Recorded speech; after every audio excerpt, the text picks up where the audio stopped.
Guys, Noel here, and it is Saturday night, and it has been a while since we've gotten to do a late night live stream solo mode. I love streaming with Santino, um, but those live streams have a certain type of flavor. They're a little more, kind of daytime, a little more wholesome. Not that these later late night live streams aren't wholesome, but they may be a little more prone to ranting about comedic and several semi-controversial topics that may or may not be of interest to the nerd community. So we are live, and we basically have at our disposal to stream as long as we want, provided we keep our lucidity, with the knowledge that I do have to get up on Sunday to go to church with the youngins. So good times, good times. So glad to have this opportunity to stream with you guys. Hey, Spider-Man, how you doing, man? um I'm thinking tonight we'll, I don't know, knock around through various video games. I have the Super Nintendo Mini going on the Trinitron. Thinking we might try to do some Mario RPG. I've been, very slowly making my way through Mario RPG. I said I wanted to beat that, but I also want to beat Final Fantasy 15 during the summer. I want to beat Resident Evil 4 during the summer. And I'm also thinking about entering a comic book contest. And, the clock is, we still got time on the clock, but I don't, with, a 2 year old and a 6 year old, it is hard to get all of your leisure and hobby goals out of the way, when you're, you know, just chasing little kids around all day, which is a blessing that I love deeply. Um, that said, there is not as much free time and definitely more tired time. I mean, there's been times, several times this week that I've wanted to do late night live streams, but I literally just get on the couch with Santino and fall asleep at like 10 o'clock. And then I wake up and it's like 4 o'clock in the morning. And, I just carry Santino upstairs. And, then the next thing I know, it's 7 o'clock in the morning as I fall asleep to Miss Cleo infomercials from 2001. By the way, we've got some new 2001 style glasses right here, rocking the silver and the lime green. So we're totally going for that Y2K turn of the millennium aesthetic. I enjoy these. So yeah. We also did episode well, in one sense, it's episode 7 of the show. In another sense, it's episode 6 of the show, if you decide to count this one lost episode that we did of the Noel show, that we did show on the stream. Hey, Nick, how the hell are you, my friend? We filmed a new episode of the Noel show. Santino is now the band leader. We interviewed Tim Burton and Hulk Hogan. Thank you for liking the Noel show. I do want to do another episode. I was saying to myself after the last one, I need to take a little break and try to work on my comic book. But one of the things that I do in my spare time is I like to watch clips of David Letterman and Conan O'Brien on YouTube while I plod my way through Mario RPG. And it just fills me with a desire to, make new episodes of the Noel show. So, and I'm sorry that I had to do so many re-uploads of thank you. It is the best show out there. I'm sorry I had to do so many re-uploads of the last episode. Originally I re-uploaded it. I uploaded it and it was in like a kind of a tiny aspect ratio, because that's how it ended up coming out on the phone when I uploaded it. And then I'm like, well, no, it's going to look too small on TV screens. So then I did it in a 16:9 aspect ratio, which cropped out like parts of the picture that I didn't want them to crop out. And especially for like the commercials, which were, like not done in a particularly high resolution, it made them too blurry, I think. So then I, just kind of redid it in a way where like the screen was like reasonably tight but then I added some, actually some max headroom graphics to kind of create a border around it. So I found that aesthetically pleasing, and you also get to keep the full uncropped picture. So, oh goody, Renee sent me a reel by NPR. I wonder if she'll stop by the live stream. So good times, good times. Guys, on the topic of this, on the topic of wifey here, she wanted me to take her to the new Barbie movie, which I really don't want to because I've heard some reviews of it and it sounds horrible. Has anyone in the chat seen the new Barbie movie? I do have. See, this is interesting because I go to the comic shop, Heroes and Villains, all the time, and I like to sometimes buy Barbie comics because I really like the aesthetic of them. Like I really like if you take a look at my artwork for American comic books, like this is kind of the synthesis of the American styles right here. Oh, Spider-Man says it's like a 7 out of 10. And Spider-Man, you are a young man, so that's interesting. My 14-year-old hates it, says Nick Darling. So Nick Darling's 14-year-old girl was repulsed by it, whereas Spider-Man, who I believe is a 13-year-old boy, he thought it was okay. I'm guessing that Spider-Man, who is an intelligent young man, nevertheless might have probably appreciated the bright colors in Margot Robbie, whereas your Nick's daughter probably didn't care as much for Margot Robbie and was just like, wow, this is kind of bullshit. So from what I heard of it, I have a minor in women's history, and when I was walking by, because my wife works from home, so she listens to all these like liberal podcasts, like it's like NPR and NPR adjacent type stuff. Very kind of like urban, progressive, people who just like to talk and hear other people like them talk. Kind of, it's the podcast game.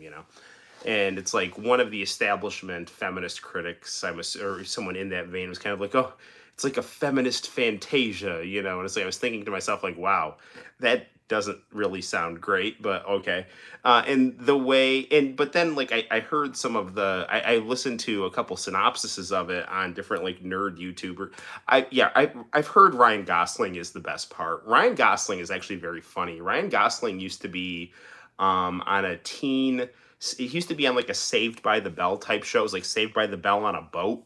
It was called Breaker High, and it was like one of my favorite shows in 1999, 2000. Actually, my summer of 2000 was spent watching Breaker High, Rhoda, and Blossom. No joke. So, yeah. Oh, and Sweet Valley High, and WCW Wrestling, and playing and beating Final Fantasy VIII, and playing Marvel vs. Capcom on the PlayStation. That was kind of my daytime and nighttime routine. So anyway, like, and Joseph, you can correct me if I'm wrong, or whoever has seen the movie. So this is my take on the movie, right? It starts out like 2001: A Space Odyssey, and all the little girls like smash their baby dolls, as a sign that, like, I don't know, a patriarchal society has imposed motherhood on them. And then there's also kind of I mean, is for as much as like pro-choice people want to kind of say that, like, it's like, oh, we're not like anti-baby. It's like this feminist movie starts out literally with little girls smashing baby dolls' heads, apart and gravitating toward Barbie, so. And I'll tell you, like, I have a daughter, and I have not pushed baby dolls on her at all. She just is a very nurturing person and just likes to take care of like babies. She sees babies getting taken care of on daycare. She sees herself getting taken care of as a baby, and she wants to kind of share the love. So she spends a lot of time playing with baby, not push those on her at all. In fact, I mean, they're cocoa melons. So, she basically spends a lot of time taking care of Cody, the cool black cocoa melon. On cocoa melon looks like Mike Tyson, my favorite boxer. So, anyway, so then I guess it's like, I have like a minor in women's history. So it's like, and I teach history. So, like, early societies were said to be matriarchal. So it's like the Barbie society starts out as like a matriarchy, and it's like great. And then, Barbie goes into the real world and it's like a patriarchal like hellscape. but Ken likes it. So then he brings back toxic masculinity to the Barbie world and then destroys the matriarchy and sets up his own, Ken, guy standard version of things, which is just like stupid and oppressive for the women. And then the newly awoken Barbie like returns to the Barbie world and awakens the other Barbies because Barbies now become, like awoken to, feminist angst. And then they're able to return the society to a feminist utopia. And then Barbie wishes for a vagina and goes to the gynecologist. The end. And so like that's literally. I know I'm missing some plot points there, but that seems to be the general gist of the movie. And the whole idea for like wishing for a vagina is like she's now like embracing the totality of womanhood with all the power and complexities and that kind of thing. Yeah, so the movie didn't really sound good to me, but it looked really pretty. Margot Robbie's very attractive. And for like I was listening to the Critical Drinker talk about it, who's kind of a weird, angry Scottish movie critic, and he and a lot of other like nerd commentary YouTubers who are sometimes good and sometimes bad really like shat all over She-Hulk and Captain Marvel and the Girl Ghostbusters movies because those movies were kind of like upfront shrill feminist movies. And apparently they were quite bad. I didn't see them, so I'm not going to comment on whether they were good or bad or whatever. But the Barbie movie, I think to kind of avoid that, kind of wrapped itself in a very palatable formula. Like it was kind of like Legally Blonde with Margot Robbie and Barbie nostalgia. And then ended up kind of coming off as this like feminist diatribe for, people who are, liberals on Twitter and Tumblr and all these other things. And, they want a movie for them that, caters to, collegiate feminist ideology. And like when I was in one of my very first women's history class that I was in, I asked the girls in the class, what was feminism? And this is at SUNY Binghamton. So this is supposedly the best public university in New York State, which I don't know what that means. It could be like, it's the nicest guy in prison, like, I don't know. But it's supposedly like the best public university in New York State. And I asked the girls in this PhD class, like, what is feminism? And they're like, I couldn't get an answer out of anyone. And it's like, okay, so if at that level you can't explain to me what this is, that's kind of a problem. And what I ended up kind of figuring out was that feminism is the unconditional worship of the female will to power. Like, a woman's ability to impose their will on reality to affect change over time. And that can be a good thing and can really remedy a lot of injustices, or it can lead to a lot of short-sightedness and a warped interpretation of reality. So yeah. And I mean, and there's like different waves of feminism, and like like the first wave was derived from Christianity, the second wave was derived from Marxism, and the third wave was derived from Michel Foucault and Nietzsche. And basically, like the first wave was like, Christian women wanted to be in the public space because they wanted to improve the public space because they had a unique identity as Christian women that could remedy a lot of society's problems. It was part of the progressive era. So this idea is like Christian women could do things like stop alcoholism, which would lead to spousal abuse, and prostitution, which would lead to immorality and spread of, STDs, that would be brought back home and spread to the, because the husband's having sex with a hooker, But then, that was deemed to be, not good enough. So then like the second wave was influenced by Marxism, which saw, men as the bourgeoisie, women as the proletariat, not in an economic sense, but in those roles like unjust oppressor, just oppressed. And the idea would be to invert those positions and make a new order in the oppressed's image that would be better, and that's where you get a lot of this romanticization of matriarchy. And then, the third wave, with the collapse of the Soviet Union and disenchantment with ideology, comes the postmodern interpretation, which is influenced a lot by Michel Foucault, which again is about the will to power being imposed on reality to, work to your interests. And that leads to a much more open embracing and manipulation of female sexuality from like for women by women. And that's where you get people kind of like, the commercialization of that is like Amy Schumer. And so that's kind of my understanding and experience with feminism. And, and now it's just gotten to the point where, I don't know, either Hollywood is filled with, a generation of people who was kind of absorbed that kind of stuff from college, or, the election of Donald Trump really spooked the establishment on masculinity. And they figured, like, we have to do something about that, because most of our wars are fought by, naive Eastern Europeans and predator drones. So, like, and then the people, like, internal to the metropole that are going to fight the wars, it's like, well, they're just going to go join the military. They'll be under control within the military, and the rest of the people, like, can just be kind of emasculated or something. Like, so I don't know, but either way, it's a weird, it's a weird trajectory that's happening in pop culture, that I think is also playing into the urban rural divide. Because then the other thing that I've seen in the news recently, and I'm not into country music, and not that there's anything wrong with it, but I'm much more of a rap guy, when it comes to like fashionable American music. I'm more 1980s music and 90s rap music. But apparently there's that like country music song or something. It's like, try this in a small town or whatever. And it's just like, I just don't give a shit. Like, I don't care.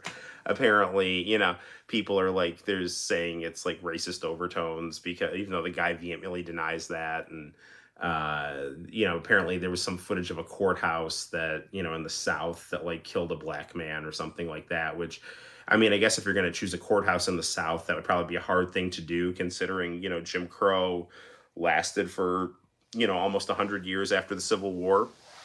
Um, but again, I think that urban rural divide is a thing that it shouldn't be.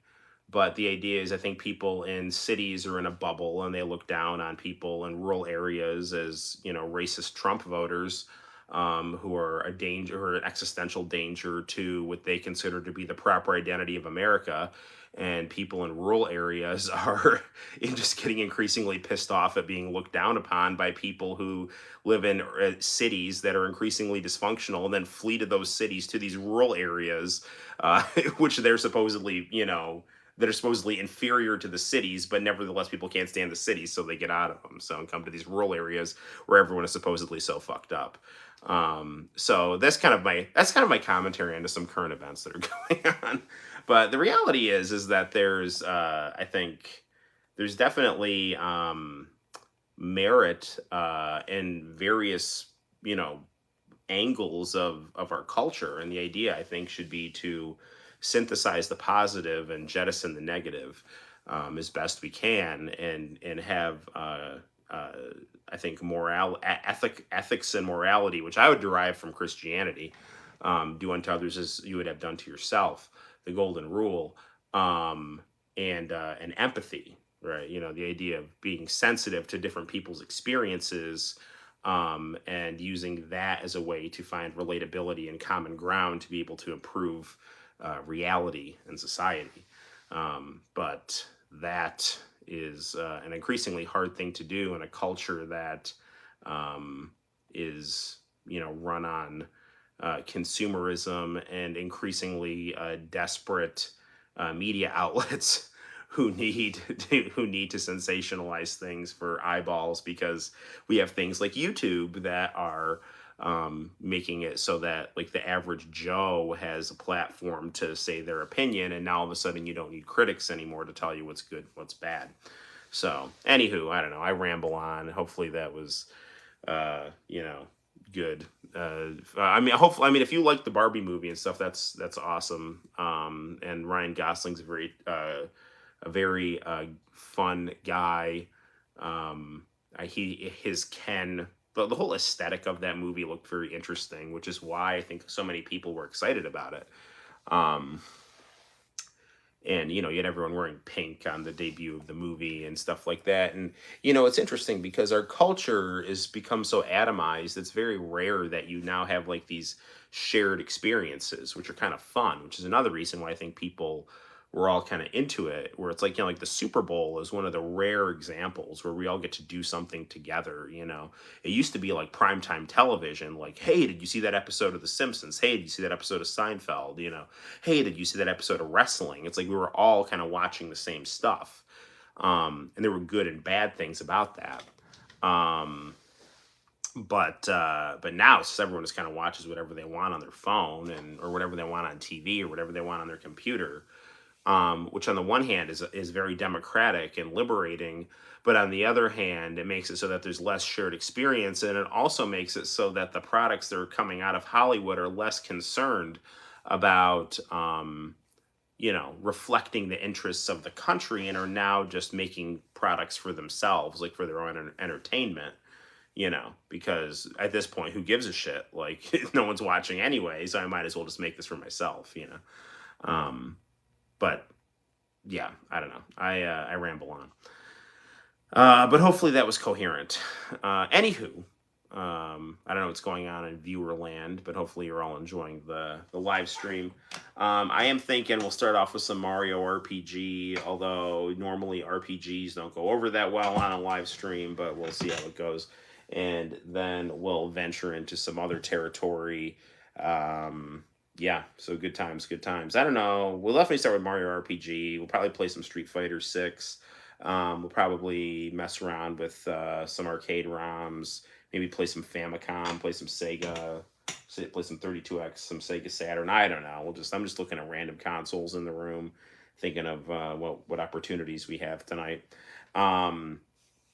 I have been purchasing various HDMI selectors so that I can have all my consoles. I mean, they're all hooked up anyway, but this makes it so I have to do less swapping of cords, to kind of get them going. So that everything is pretty much just hooked up, ready to go on a TV, where all I have to do is like hit a power button, as opposed to like swapping some HDMI cords out behind some of these mini consoles and things like that.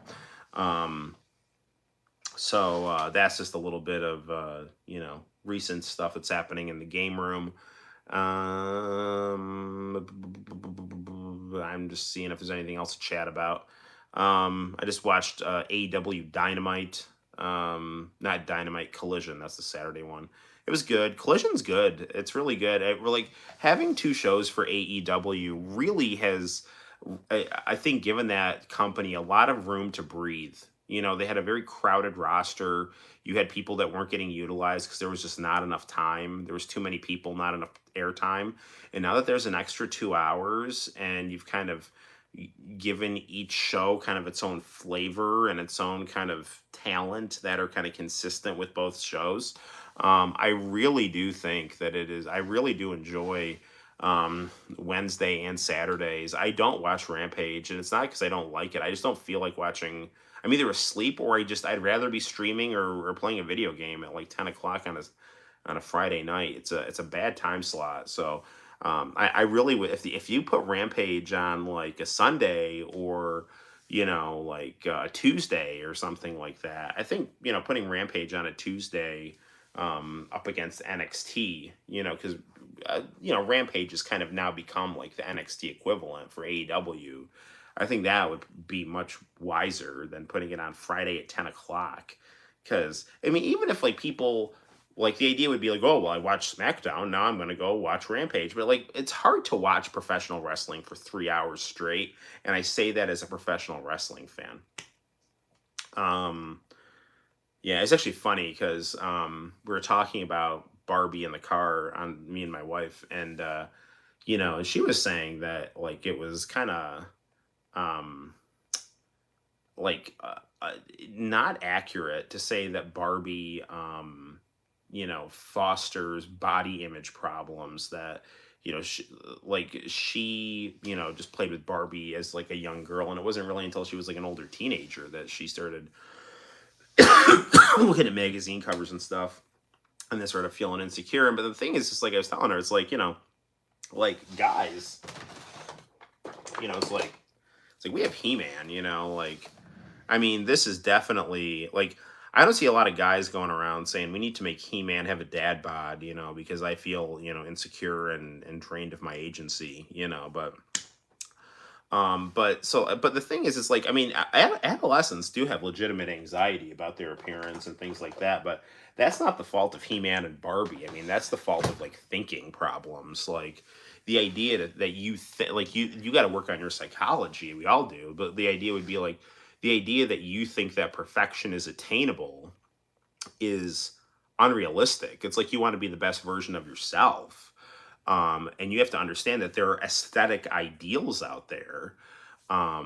But the idea that you have to be perfect is not correct. You need to be the best version of yourself and strive toward an ideal while understanding that everyone has their own, shortcomings and, different ratios of merits and demerits, and learning to work through those and being comfortable with understanding that you're not gonna be perfect, but you can try your best to be your best.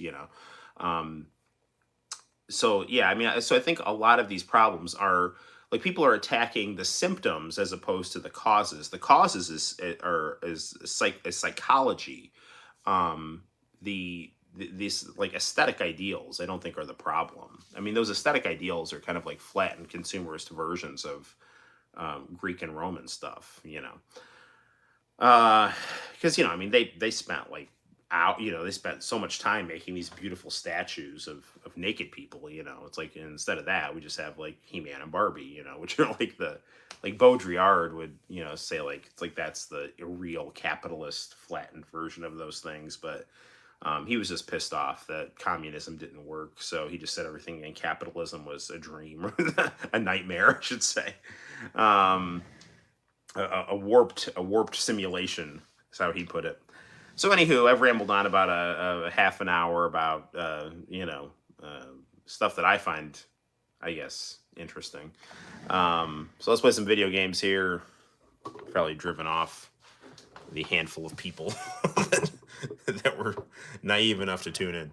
Okay, so we have this is we actually have this in 16:9 mode here on the Trinitron, even though this is not a 16:9 TV.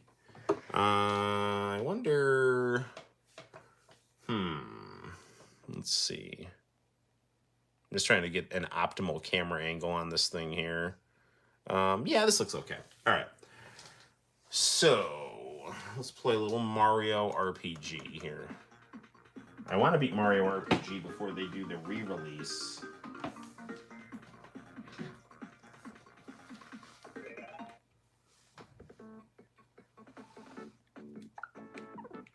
Alright, here's where we left off.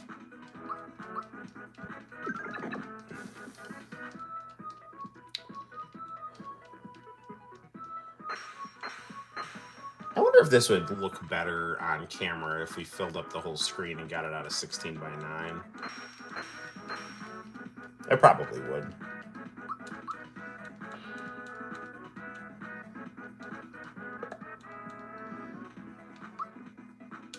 Geno Beam.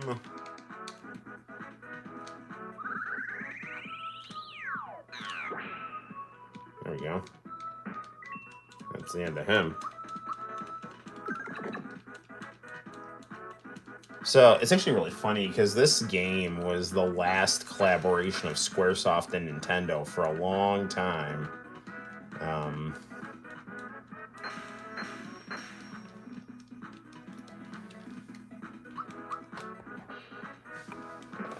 Nick loves Mario RPG. Very good lesson from the best teacher. Oh, thank you. That's very, very, very. I don't know. I'm flattered, and you have a lot of patience. Okay, I'm gonna put this in the full screen aspect ratio. Yeah, Nick. So the reason I wanna, I don't know. Yeah, let's put it in full screen. The reason I want to play this is because I know it's an awesome game. I've heard it's awesome like forever. I played a little bit of it when I was in high school when it wasn't, you know, my own game. And it is one of the versions that, one of the reasons why I wanted to get the mini. Yeah, I think that works better on camera. So yeah, I just have not had the opportunity to go through it, and I like it a lot. It's just, you know, the story. It's a very cute story, but it's starting a little slow. So, you know, like Resident Evil, you know, and I'd play that, like that would just kind of grip me like right off the bat. It's a very gotcha, you bitch. All right. There you go. You're going down. I'm using all my power right on you right away here.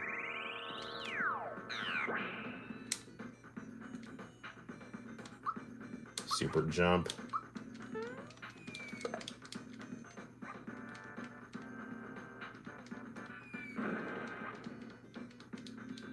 Oh man, he killed Gino, you bastard.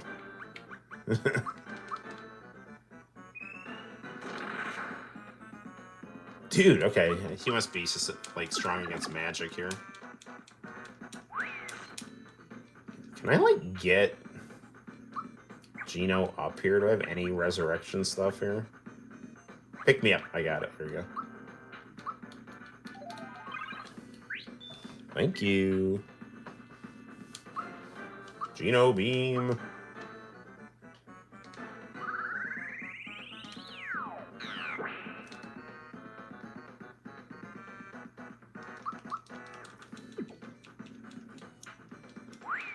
Apparently, Square put Bahamut in this game somewhere.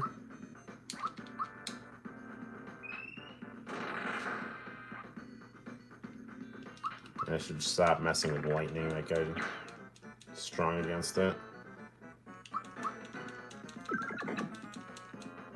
I'm just gonna use Mellow or Marshmallow to heal up our guys here. Mallow. Actually, you got HP Rain, right? Who needs it most? Give it to Mario here. Hey, Nintendo 70. Playing some Mario RPG. I've got it on the big TV. I don't know. I think that's probably a good place for it, just because I've got it on the mini console, and probably the big screen would be good for the smaller characters. But I don't know. It's going through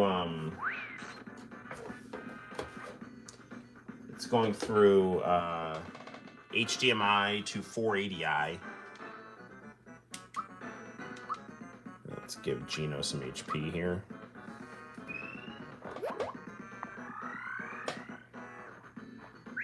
Sorry, I'm just trying to position the camera so you get a good... Sorry. Get a nice tight shot here. Does that look good for you guys? Ken looks like Johnny Lawrence from Cobra Kai. Nice.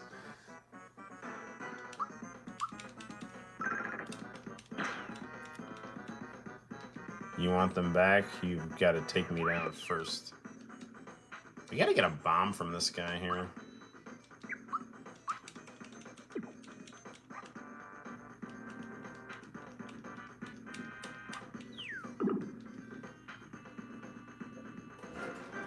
You know, I'm sorry. This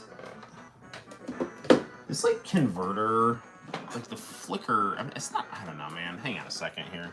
Like the flicker on this thing really kind of annoys me because I don't get why there's this kind of like visual flicker that happens sometimes on this thing.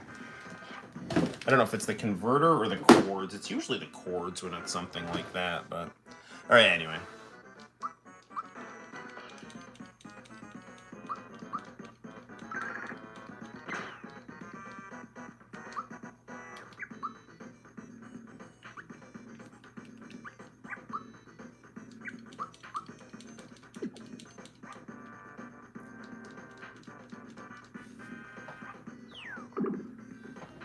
The only question, will it surpass Mario Brothers movie? Already killed it at the box office. Oh, yeah, so I did a whole did a whole rant on the Barbie movie. Dude, wait a second. What the hell? Where's all my items? Oh, he took all my items. That punk.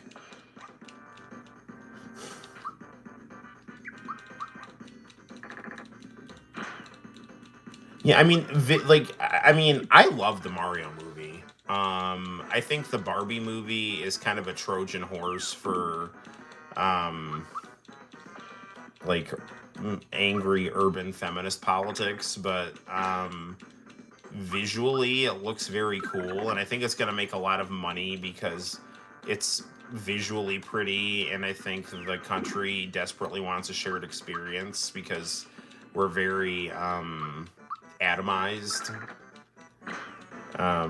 But I haven't heard great things in terms of the plot synopsis here.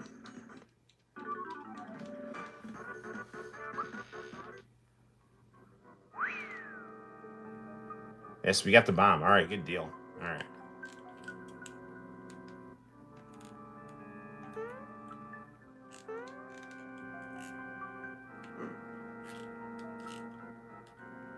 All right, where?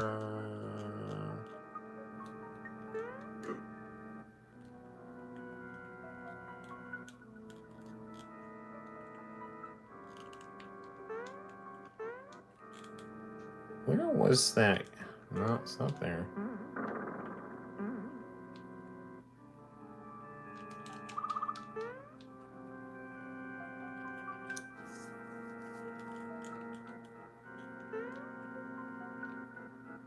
I guess if we just follow the arrows.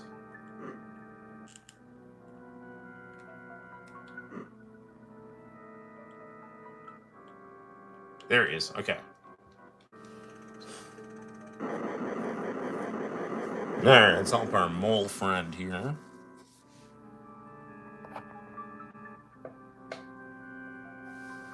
I'm still looking forward to Sailor Moon Cosmos to hit the States. Oh, absolutely. I really liked a lot of Sailor Stars. I was kind of bummed that they killed off Tuxedo Mask so early, or really at all. And it got really kind of dark and weird at the end. Like, I never really understood the part where Sailor, Neptune and Uranus, or Uranus I should say, like, I mean, I get like the external, like the surface level logic is like, oh well, we'll be together even as bad guys, you know. But then they killed Sailor Pluto and Sailor Saturn. But then, like, that was part of their plan to go kill, like, the bad guy, which is kind of dumb. Like, why would you kill your friends to do that? Unless, like, the friends were in on it, which I don't totally remember if that was the case or not.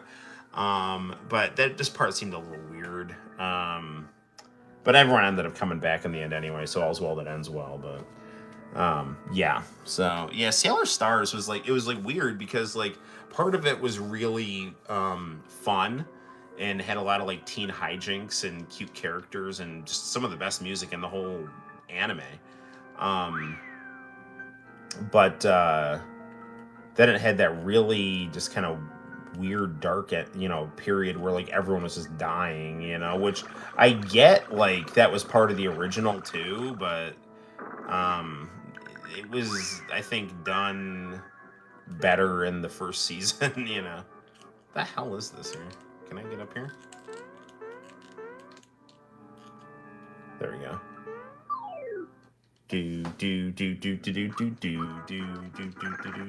I heard they're keeping the Sailor Stars. Also confirmed Minako and Ray moment. Oh, interesting.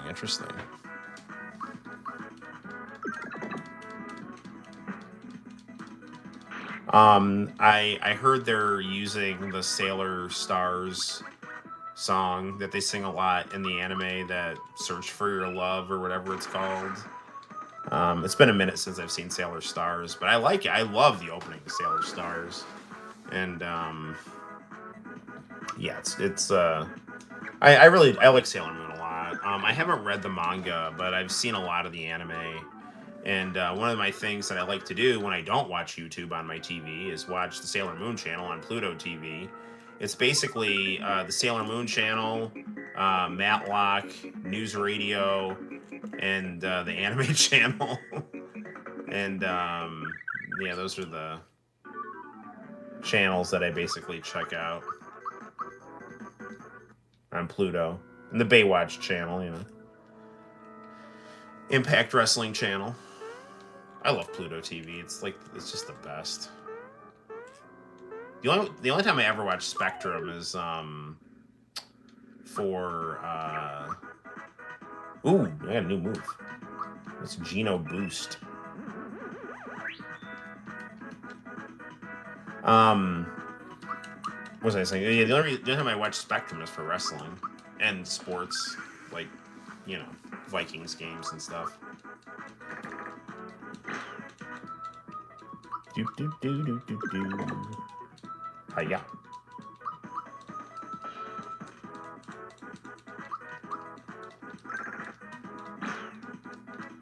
Ha! Like that.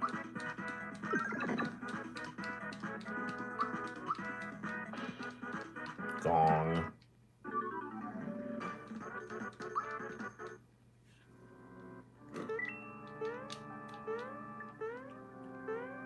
Yeah, let's just go in here.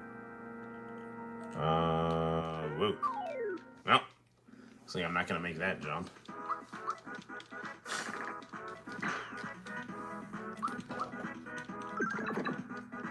Sailor, Venus, and Mars. Yeah, no, I like them a lot.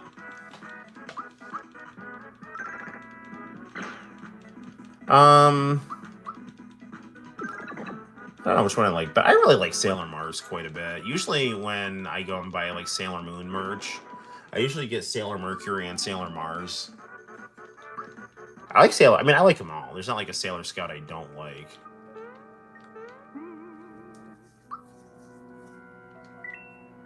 Like there's no like Lisa Simpson of the Sailor Scouts. You know what I'm saying? Like, you know, there's like a character that's always like really annoying. You know, like the Sailor Scouts are all like chill. And you know, it's really funny because you know, there's a lot of stuff where it's like the representation, you know, has to happen. You know, because we have to fix society. But like shoujo anime, like it did all that stuff like just without, you know, real agenda. You know, it was just. Ooh, is this boss here? It was more just, it was just what Japanese girls thought was cool, and they wrote interesting stories about people with diverse backgrounds, you know, and sexual persuasions, and it was, you know, enjoyable to, you know, because the stories were good. They weren't, like, wanting attention for themselves or anything like that, you know.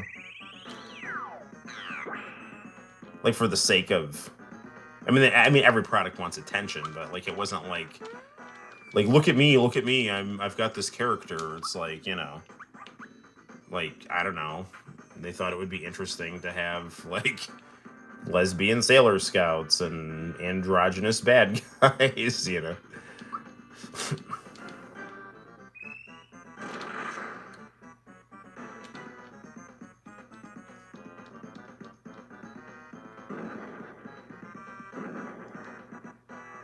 Alright, Geno, let's use our home Y for power. Kamehameha. Actually, that's more like the special beam cannon. Makanko Sapo. Now let's use our healing right here.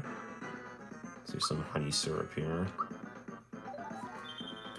Make sure everyone's MP is nice and hey, John. Nothing. I ranted about the Barbie movie and, like, society. Talked a little about pro wrestling. Now we're playing some Mario RPG. And, that's what's going on.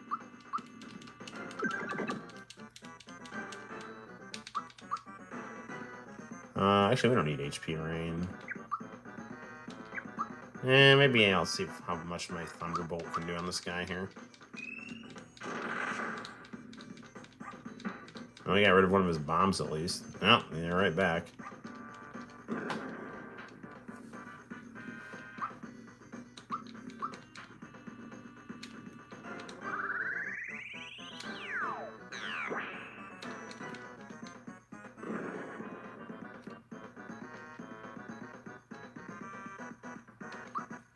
Man, will this guy just die already?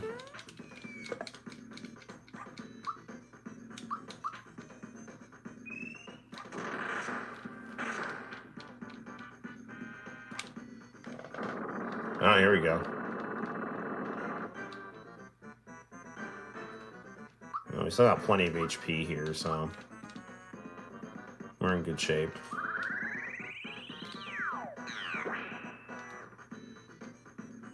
Dude, how did they only do 16 damage on him?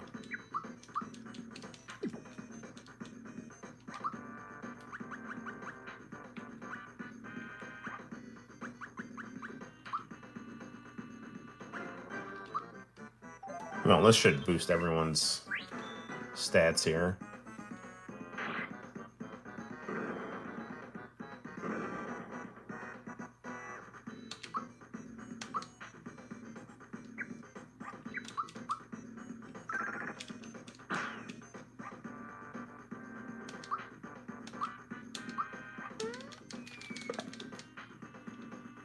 Man, I did a whole lot of nothing there.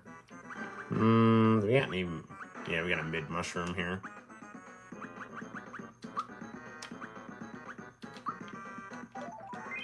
Look at Mario, nice and healthy.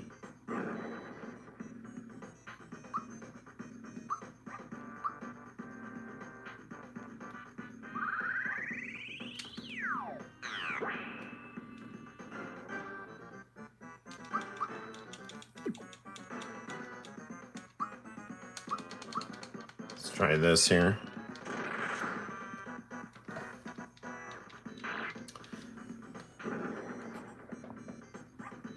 This guy, he's got quite the stamina here. I'm gonna give Gino a mid-mushroom here.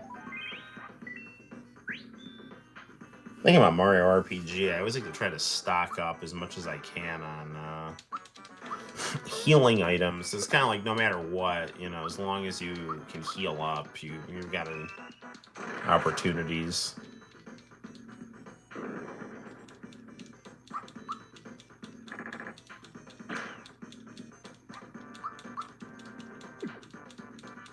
Yeah, I think physical attacks are going to be our best bet with this guy here. Just keep picking away.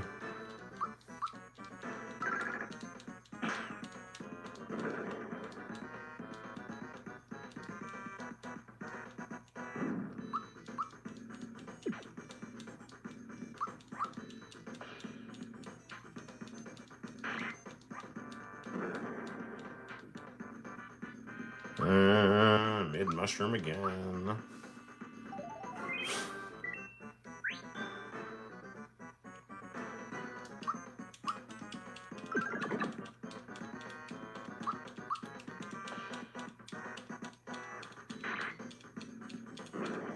Yeesh.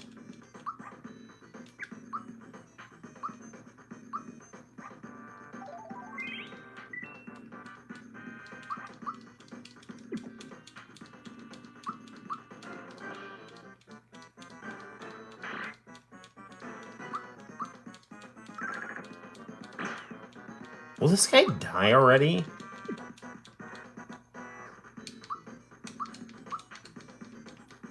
I mean, I think my level is pretty high, so...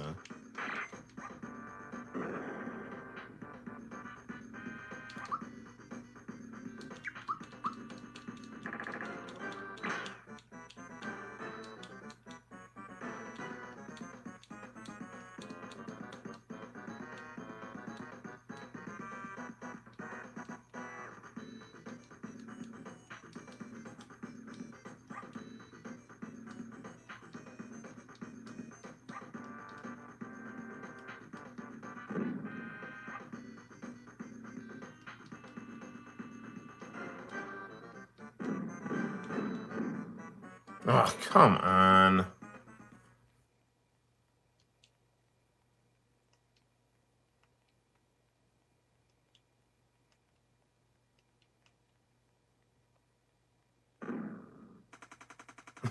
Get out of there, Mario. No.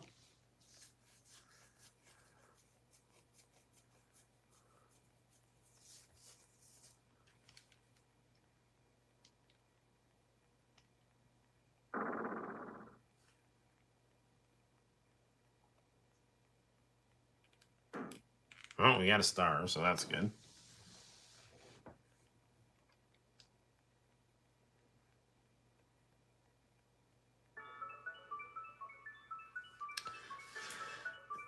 It's interesting because, playing Mario RPG, this is almost what Final Fantasy VII could have looked like if it was on the Super Nintendo.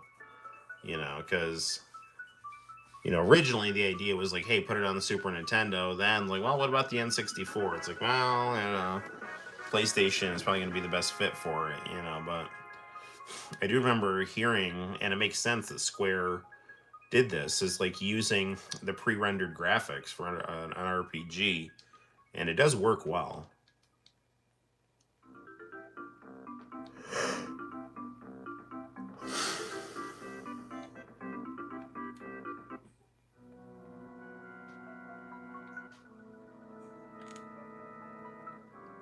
Is this the way out of here?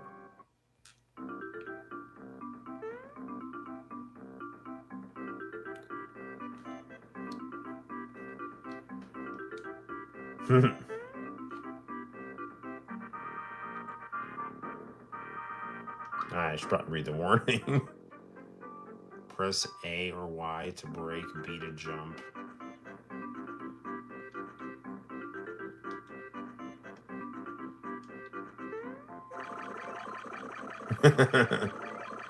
Oh, here we go.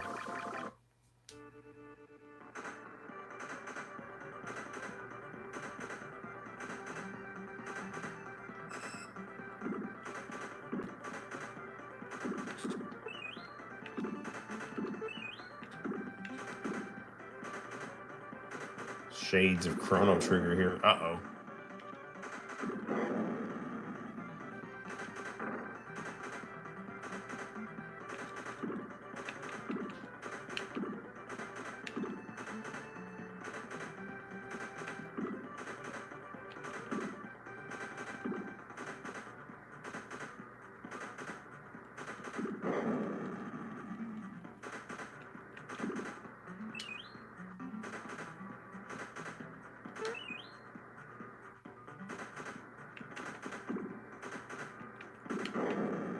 Darn it.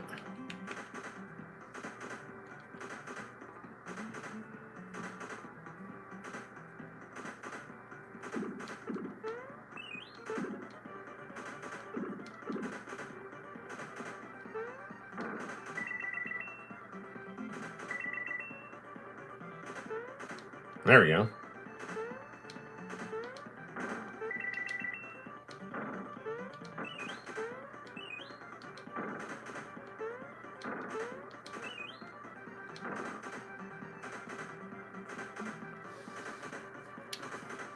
Alright.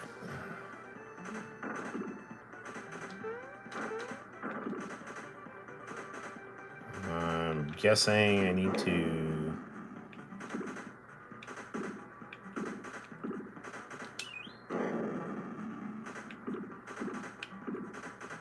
get the last mushrooms here. Dude, I hit to move.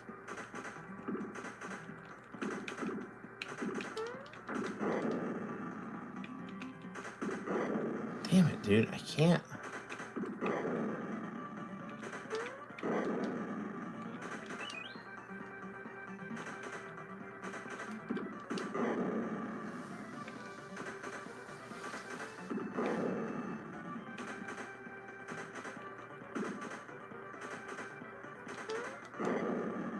Well, that's not gonna work.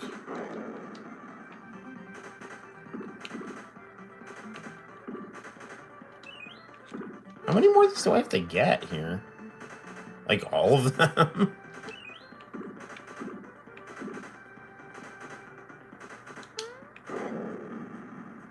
Why is that a problem?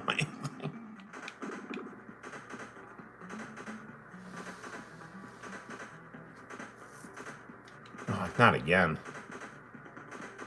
Oh, here we go.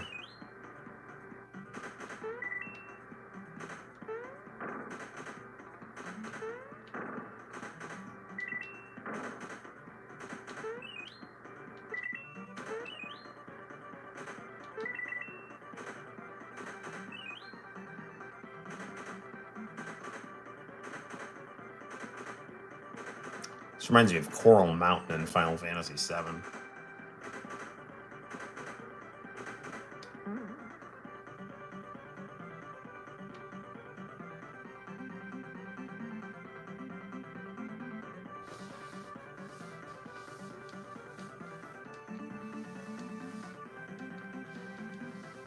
These moles are waiting for their children to return.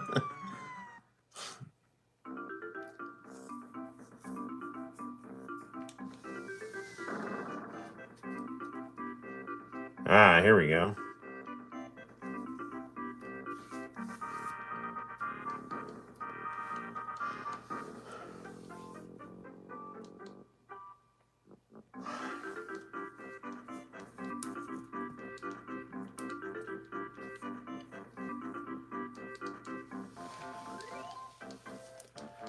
Looks like Mario is responsible for yet another happy family here, so.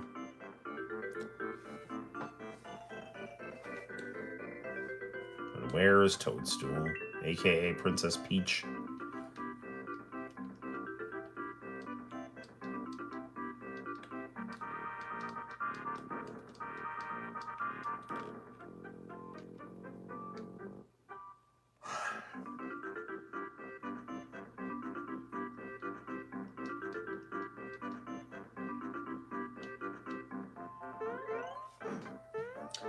Oh, looks like Bowser's crew.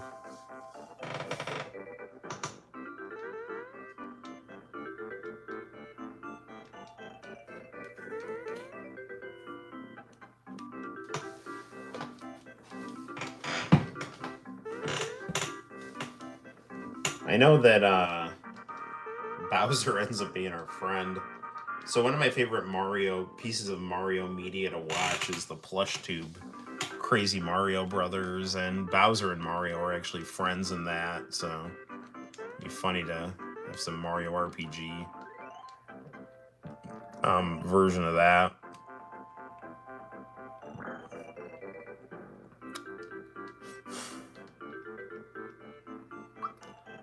Let's see what we got here.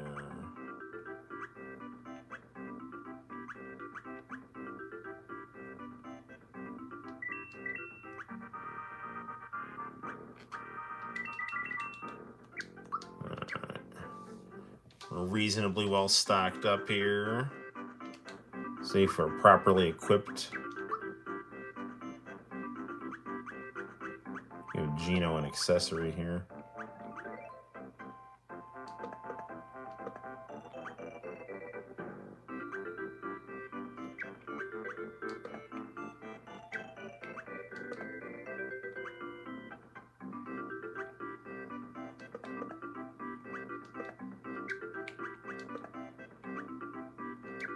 Alright, so we're pretty well optimized for our equipment here.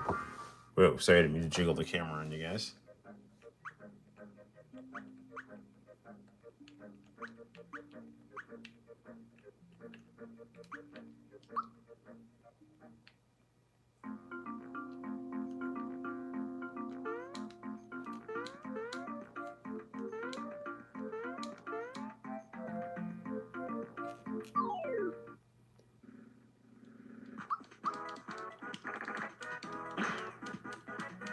Well, now that we've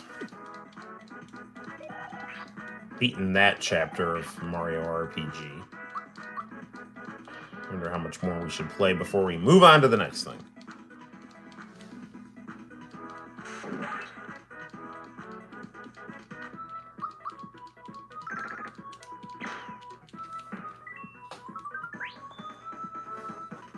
I'm going to head out. Have a good night, everyone. See you next stream. Nice. We're hanging out at Ben's today, and he said the Route 90 sale is next weekend if you want to go to it. I'm interested.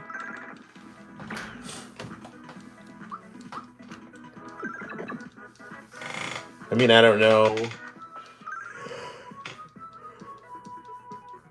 what I would be interested in getting, but I could probably use a good computer chair for the game room. Maybe someone's selling a bunch of old video games or something. Ooh, level 10, alright. I don't even know if this is the right path I'm supposed to be going on.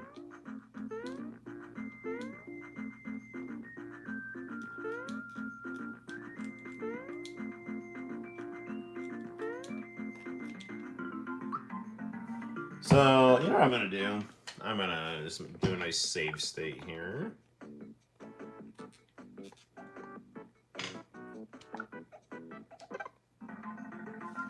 Alright, there we go. Okay, so I'll take a little break from Mario RPG here. See if there's anything else on the Super Nintendo Mini that might be...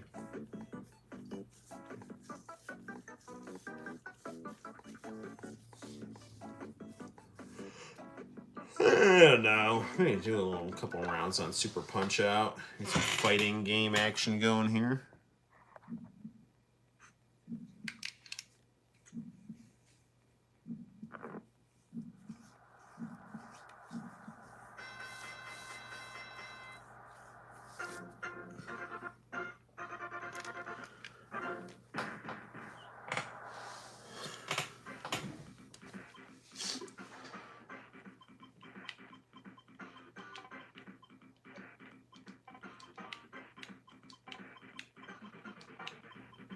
Combining my love of Japanese anime with my love of boxing.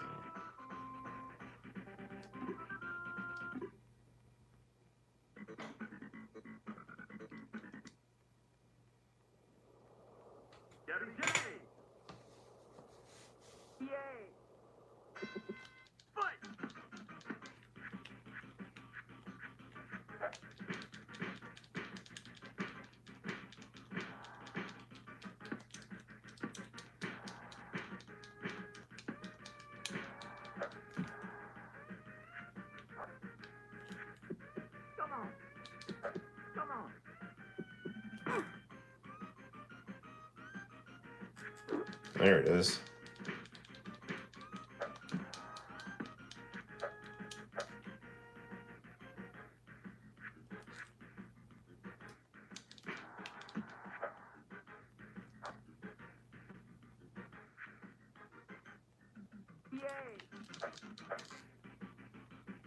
Trying to wait for this guy to throw a punch so I can dodge it. There it is.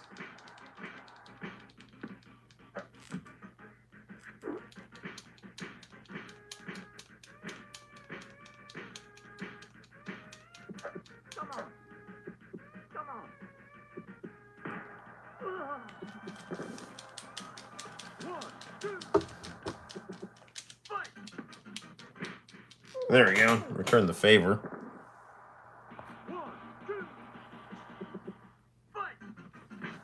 Yes, the Route 90 sale is a really cool garage sale in the Cortland Homer area. It's like a series of garage sales. It's like a garage sale festival.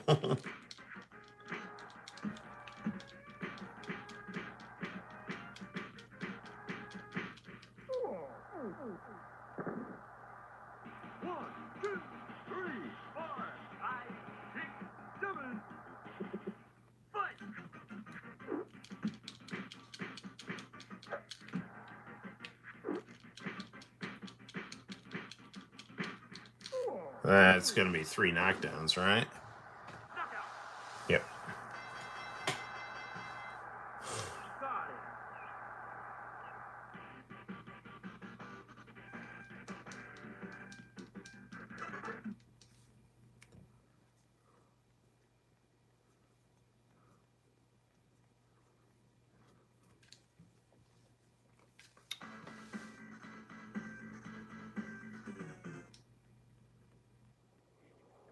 Yeah. Speaking of the Cortland Homer area, this guy's a good exemplification of those things, right there.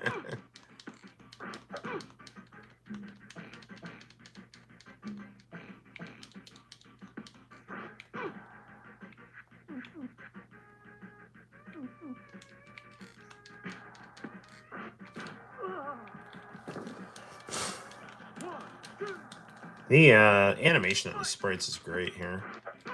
Oof.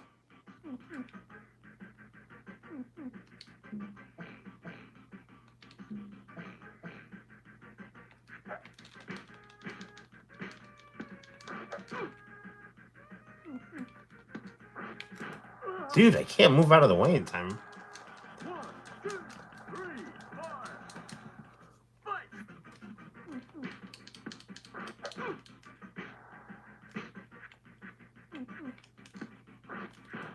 Dude, I went to go dodge that.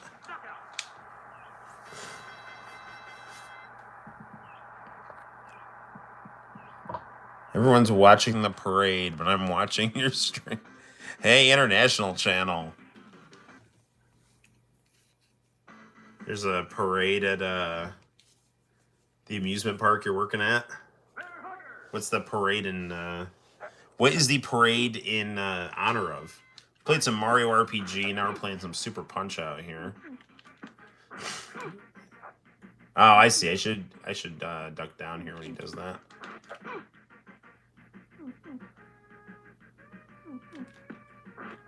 There it is. Okay, that's the pattern.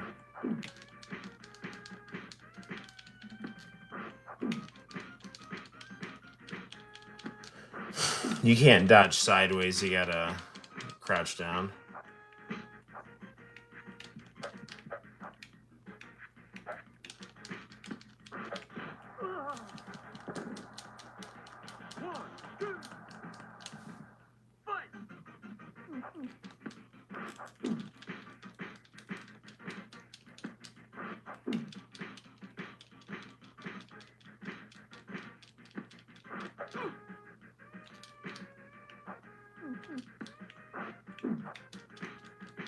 Almost. There it is. All right.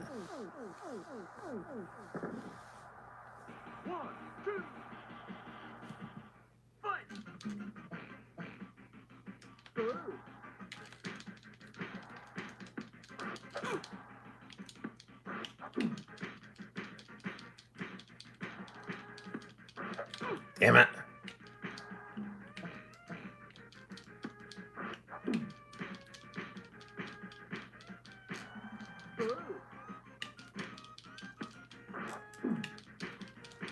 That should keep him dazed enough, right? There it is. Alright, let's work that. Work that cross there.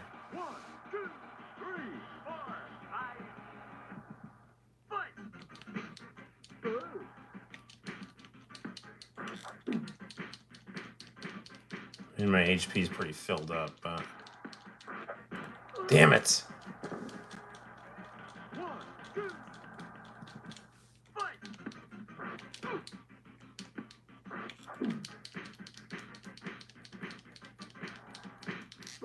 That is 3 knockdowns. There we go.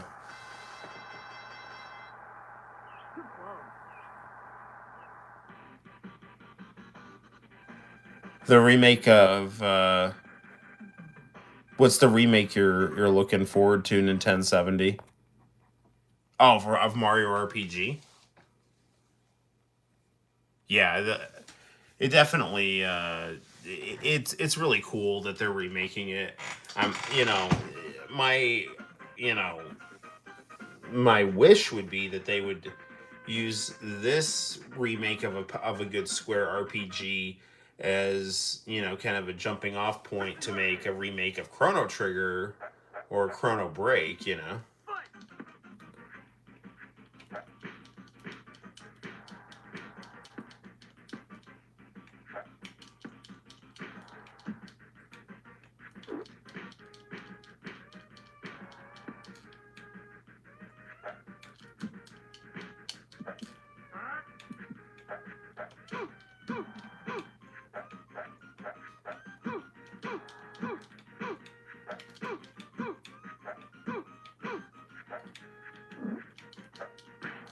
Oof.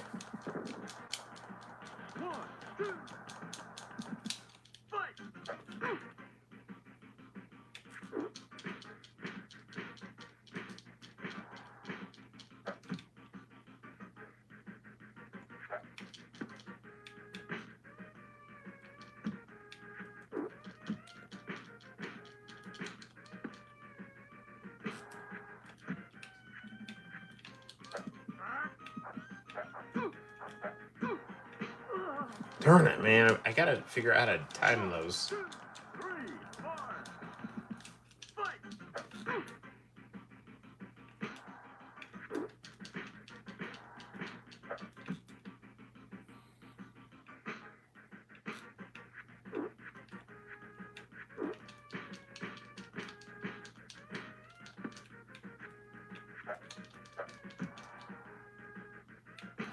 Darn it. Ah, that was a bad outing.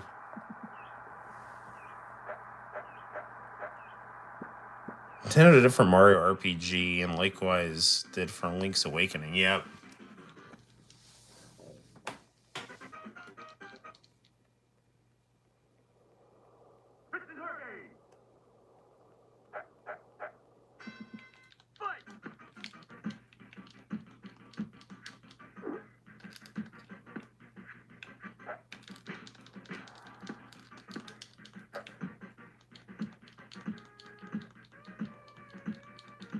It seems to be opening the body pretty good here.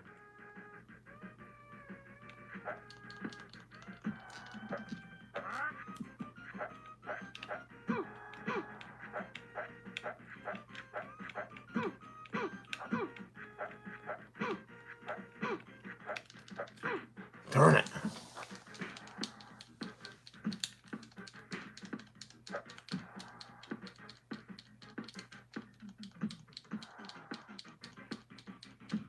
There you go.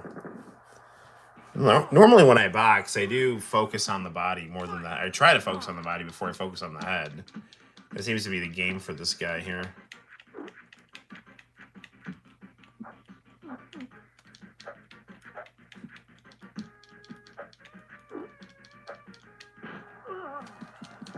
No, he got a knockdown now.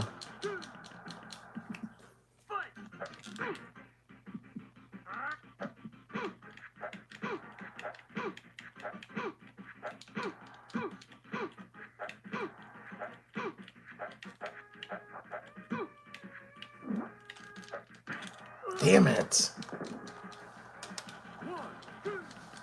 Yeah, I still don't have the footwork down on this here.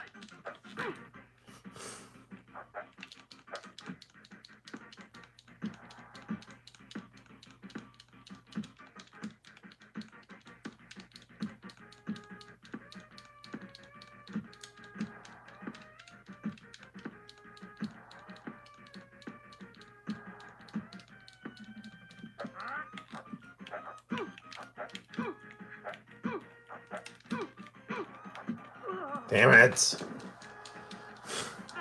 I'll go save our progress here.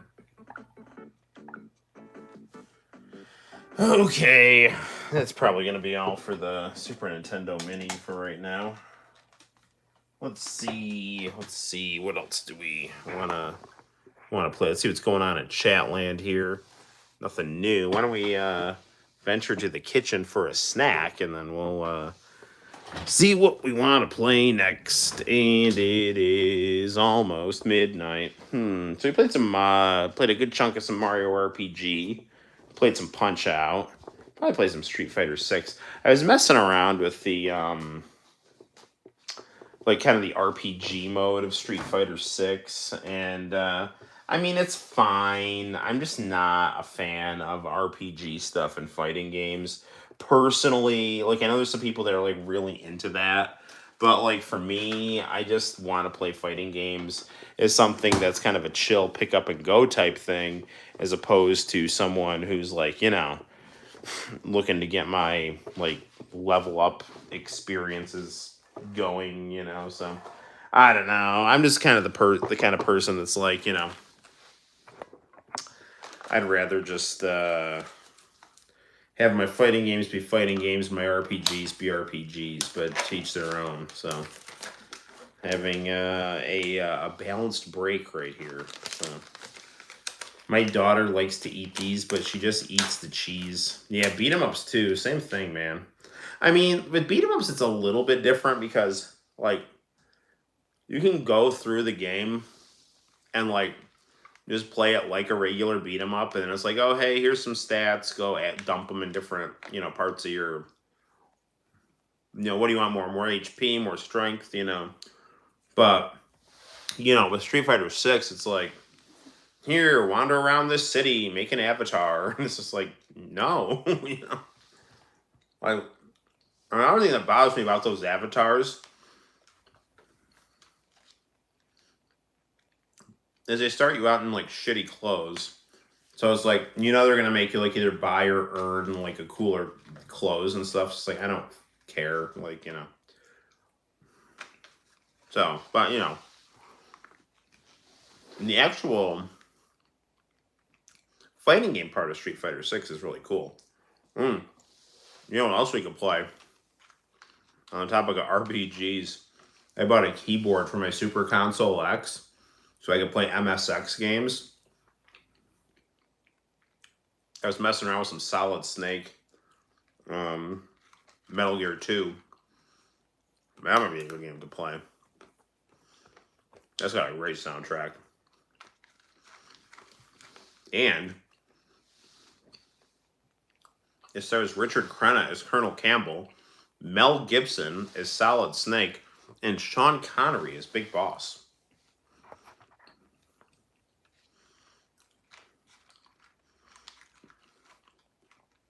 And the big screen Super Mario, Bob Hoskins is also in the game. You might remember him from Who Framed Roger Rabbit, too. I believe he was the voice of Howard the Duck. But everyone knows that the best live-action Mario is Lou Albano, so, yeah. True story, true story.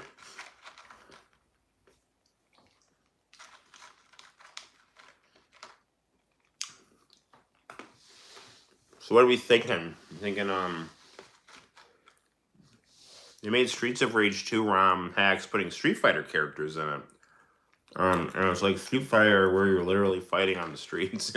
You literally are a Street Fighter. Well, you know,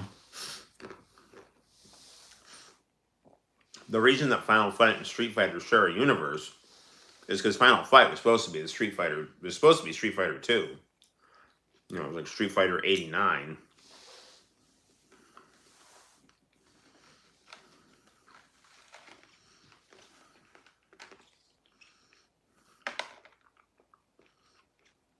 They really need to make a costume for Ken, or like the Street Fighter 2010 stuff.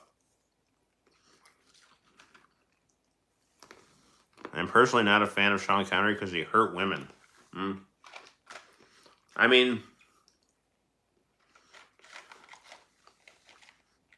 I think I remember him doing an interview where he said, you know, like, give the, you know, like, I mean, he was kind of like jokingly saying, like, in the 70s, like how, you know, hitting women was like, I don't know, part of the relationship dynamic. And he didn't seem like, you know, like savagely beating them, but I mean, I'm not in favor of it, but it's also a product of its time too. So, personally, Sean Connery is not my favorite James Bond. My favorite James Bond is Roger Moore. I don't know. I thought Daniel Craig was like okay as James Bond, but he was way better as Southern Columbo in Knives Out. Get some cheese puffs, and then we'll return back to the game room. Oh, you know what else I got? We're doing some gaming. I got some Sonic G Fuel. That'll be good. Here's some cartoons I did of the kids. So,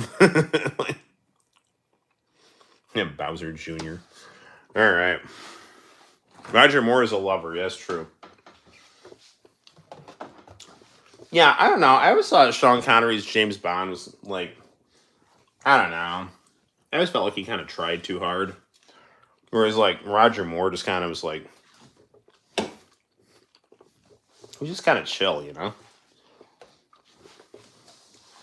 Pierce Brosnan, I also thought tried a little too hard. I mean, like, the Sean Connery James Bond was cool. Like, don't get me wrong. But, like, he was, like, too I don't know. He was just like kind of like too aggressive, and like I get that's part of like the shtick, but it's kind of like, you know, like I don't know. It's like I have a hard time liking you if you're that like pushy. Whereas like, you know, the Roger Moore James Bond was just like kind of more likable. Timothy Dalton was like okay. Um, the thing with like Pierce Brosnan was like, you know, everyone said how good he was, and I was like, he looked like James Bond, but I always thought he was kind of like, I don't know. He's just, yeah, he's just like kind of okay, you know. But like Roger Moore, he was always my go-to. I like these like Sonic G Fuel cans. Mm-mm. Peach G Fuel with Sonic. Yeah, yeah. I already have one of these cans like washed out and in the game room, so now we have a buddy can. Dude, you know, when someone says something in the chat and it gets blocked, Sean Connery hurts women while Roger Moore seduces them. Um, add as mod. Wait, no, I don't want you as the moderator. I like in 1070. Like you said something and it like censored your comment, and I was like trying to like add the comment to the chat, and then it like gave me the opportunity to make you like a moderator, which I'm not opposed to doing, but like, you know, I don't know. You don't need that level of responsibility. You're just here to sit and relax, man. Um, I heard the last Daniel Craig James Bond, he dies, and it was like, what? What? I don't know. Like, it's just like it's the same type of thing. It's like, well, James Bond is a powerful male figure, so he must be destroyed. You know, it's like Captain Picard and Picard. Like, I haven't seen Picard, but I've heard that, you know, it's like if you watch like Star Trek: The Next Generation, Captain Picard's like, engage, you know, number one, help me take a number two. You know? Damn it, Worf, where's my Metamucil? You know, like that kind of thing. Whereas, you know, like he's very like assertive, you know, like even though he's like a bald older dude, you know, he's kind of like Shakespearean. He's still got a very like masculine, you know, vibe that gets shit done, you know. And he's smart too. Um thank you. Um Whereas in Star Trek Picard, he's kind of like, I'm old. I want soup. I've made mistakes. I'm a robot now. Please don't hurt me, angry woman. You know, like, what the hell are you doing? You know, like, I don't know. So,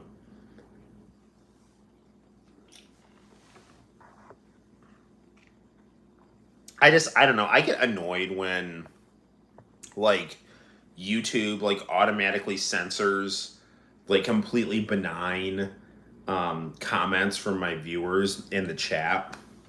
Like, it would be a lot nicer if, like, they just kind of, like, did it, like, hey, like, kind of, like, made the comment, like, orange or something, and, like, say, like, yay, like, give me, like, a thumbs up or an X or something. Instead, like, I just see a lot of times your comments, I just have, like, they're squished and have a line through them, so I can't even sit here. I can't, it's, like, hard for me to, like, easily see what you even said in the first place, you know, which I know my viewers, I've yet to have a viewer say anything, like, really stupid, so... I have good accents. Well, thank you. I have fun doing them on the Noel show. So, you know, like last show we talked to Tim Burton. You know, where he bemoaned the insufferable banality of having to appear on my show and yearned for his 500-pound ex-girlfriend Gothica, who stood him up at a Depeche Mode cover band concert. So.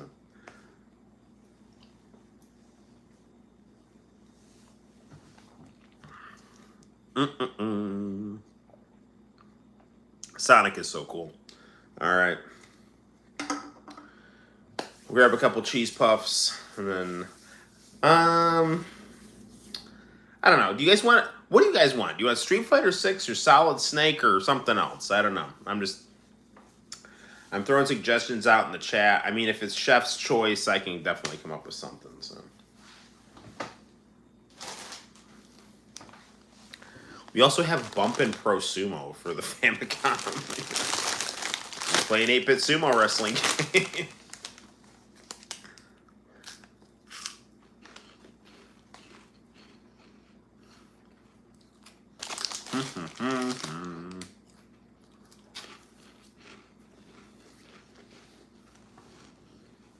And like, one of my favorite James Bond movies is A View to a Kill.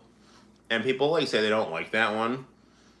But Christopher Walken's a good bad guy. James Bond is a cool... Roger Moore is a cool James Bond. Tanya Roberts is a sexy Bond girl. And that Duran Duran song, like, slaps like no other James Bond song. So, I don't get what there's not to like about it, other than, like, Roger Moore's old and isn't doing all his own stunts. Like, but, like, what the hell do you expect?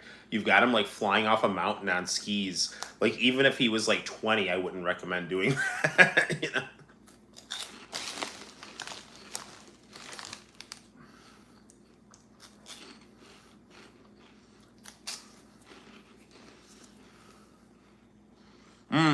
Now the Golden Gun is cool. I like, You Only Live Twice because of, Tiger Tanaka. I liked him. Like he was my favorite character in the movie.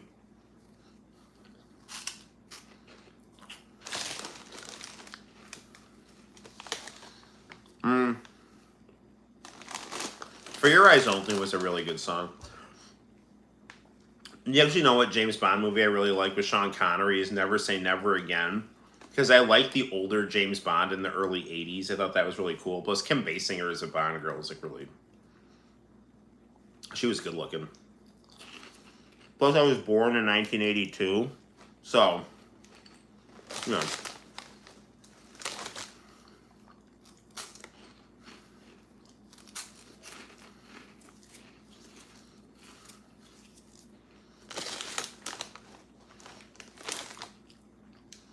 I mean, let's talk about James Bond. We could play GoldenEye, but I'm really bad at that game. I have, like, no sense of direction. It's one of, like, the few things you play where Sean Bean doesn't get killed because the player is so bad at the game, being me, so.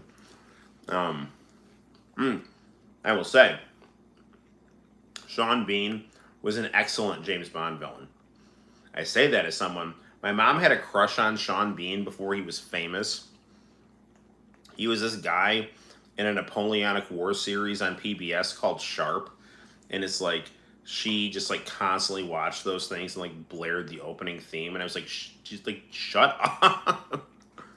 GoldenEye was a good movie. GoldenEye was really good. It didn't have, like, I don't even remember the song they used for GoldenEye, though. Like, it didn't stand out at all.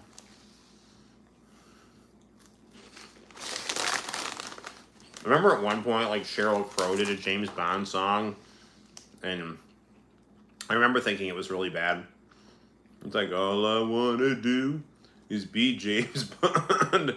I got a feeling I'm not the only Bond. And that's not how it went at all, but I'm sure it wasn't good. Well. Alright. No more cheese puffs. Let's play some video games.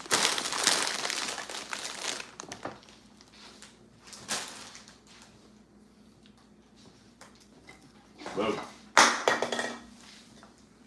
I like how, like, for the G Fuel, it's like 0 calories. Tons of caffeine. Alright.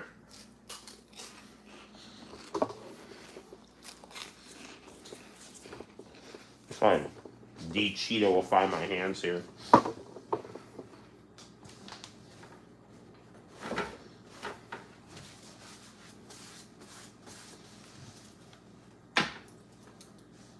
Oh, look. They have a special guest appearance by Tommy Lee Jones, Two-Face, and Hulk Hogan. Why aren't you Billy D. Williams, brother? I don't care if you're innocent or guilty. I always get my man. Axel Boomba. Alright, anyway.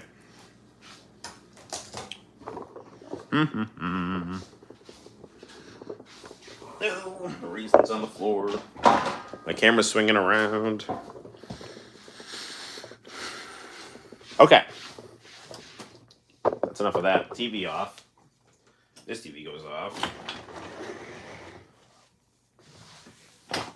Okay. I'm gonna put this down here.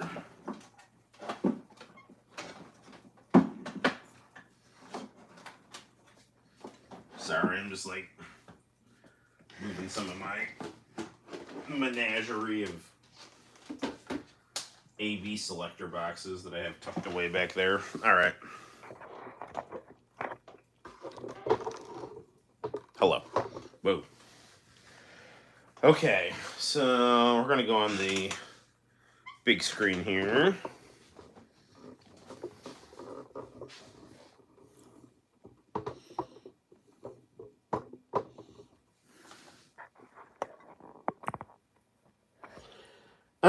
What the hell? Let's play a little Solid Snake.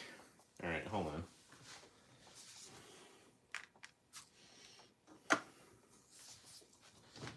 That's a game that I loved playing on an emulator. And, you know, I've seen that it's been re-released, but, you know, in the early 90s, late 80s, you know, Japanese video game companies, they didn't really pay a lot of attention to copyright stuff, so they... isn't this on the Switch? Is this on the Switch? This is on the Switch one, right? Hang on. Oh, no, it's not on the PS... it's on the Xbox one, right? Sorry, I've got... Yeah, there it is. Okay. Whoa.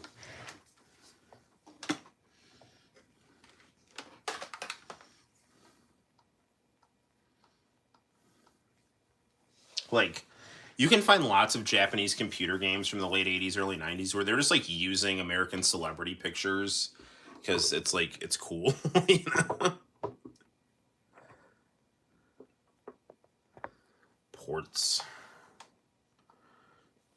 I really need to get a ROM of Batman Forever, like the arcade one. Because I really want to try that. I don't know if I have any good NES hacks on there. Ah, there we go. MSX.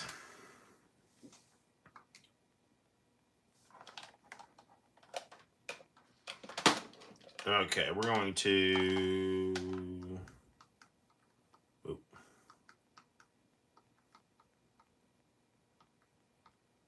Does this have a Ooh, Twinbee. I wonder if this has a translation of SD Snatcher. Becky. The Goonies. Super Golf. What is Star Virgin? Star Virgin is about as obscure as it comes. It's a promotional hour-long video from Japan that was made to promote a Little Seam video game from... Well, I want to check this.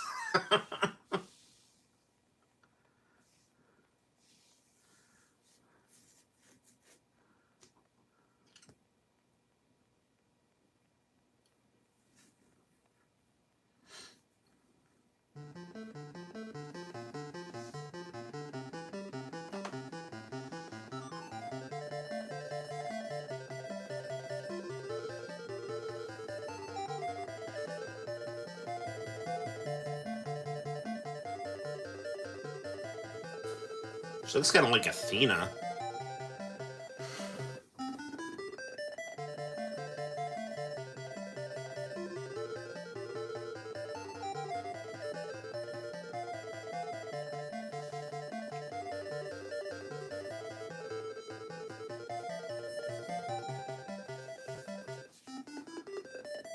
Did I just... What is this? Did I just die? Alright, whatever. We're done with this here. I don't know. Start? Okay.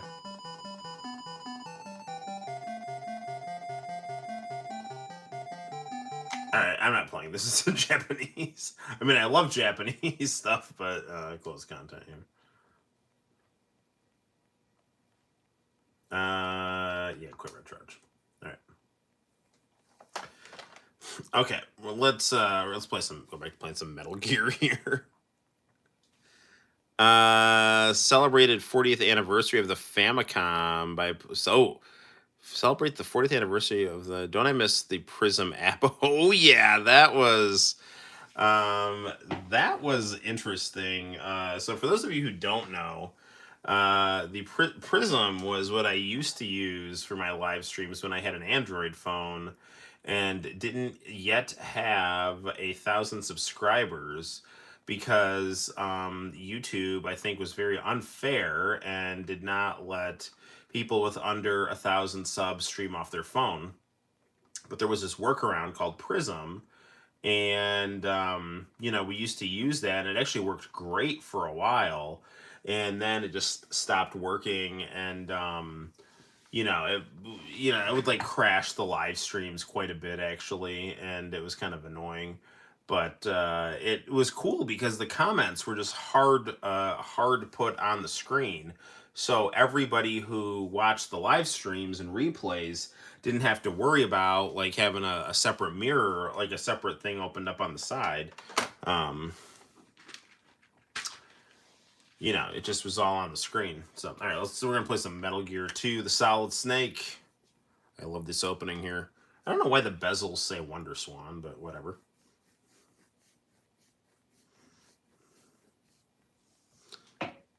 We could definitely play some Donkey Kong. We could play some Popeye.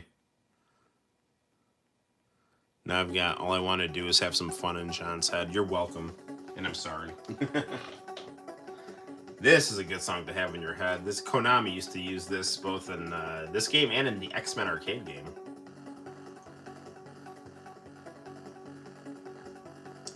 I don't like the remakes of Metal Gear 2 because they don't use the actors. I mean, they have these like kind of newly drawn anime pictures, which I love anime, don't get me wrong, but it just doesn't have the same vibe. Like, this is like you're watching like who's the guy who did Hunt for Red October, that author? It's like you're watching like a geopolitical suspense movie from the early 90s, late 80s, But you're doing it in 8 bits on a Japanese computer.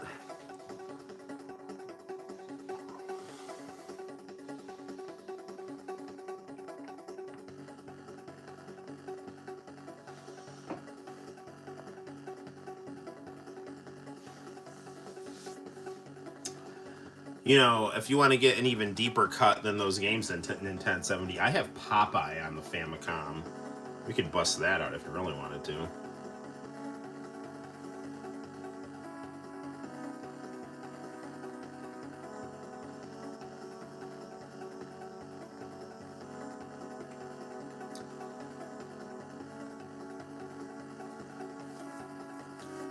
Hideo Kojima.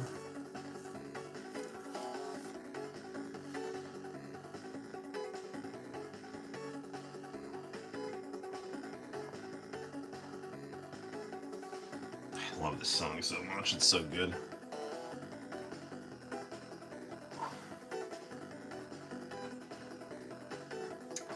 I would like to know how to get the PC-88 emulator running on this. And try to get some English translations of some RPGs. I love the YouTube channel Basement Brothers, and they have this series called PC-88 Paradise, where they play just a bunch of like obscure Japanese PC RPGs, and it's just great. Well, they did an early Falcom one called Azteca for their last video. That one of my favorite YouTubers, his name is like FTV, and he was narrating it, and it looked like a really cool game. And it had like digitized 8-bit like nudie pictures in it of girls. So there's the thing.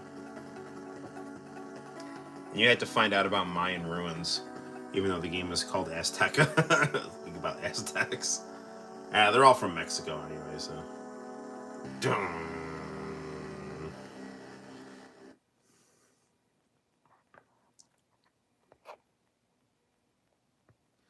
All right, we're going to check out the next,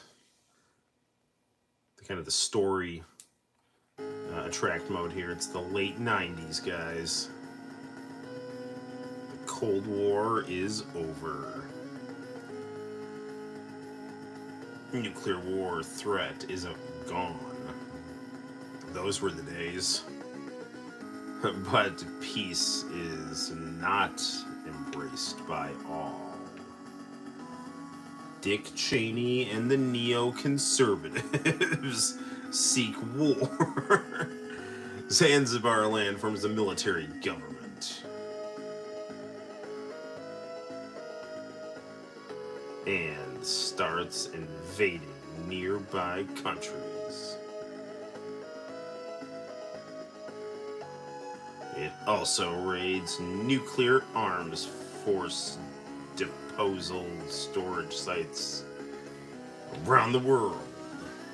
A lot of the story themes from this game and the structure was used again in Metal Gear Solid on the PlayStation, which was a lot of people's introduction to Metal Gear, who, were not people who, were old enough to really appreciate the original Metal Gear on the NES. I mean, this is the first Metal Gear that has a really in-depth story. I mean, the original Metal Gear has got a little bit of a cool story, but this gets pretty in-depth. There's the cool Mel Gibson snake.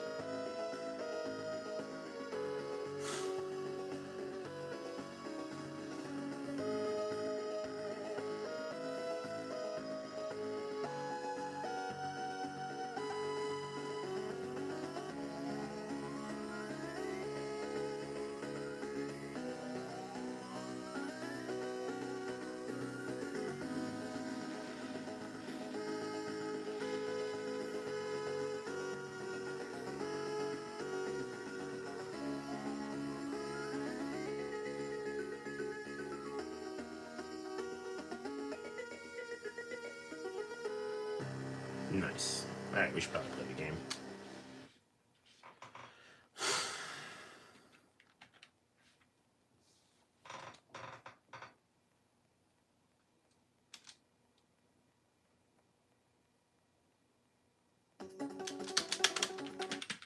Okay, here we go.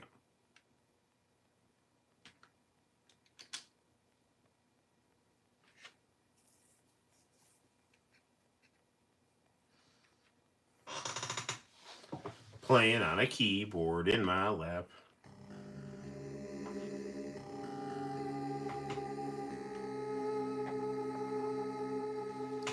Okay, Noel, I'll leave you alone. I'll come back if you're still streaming.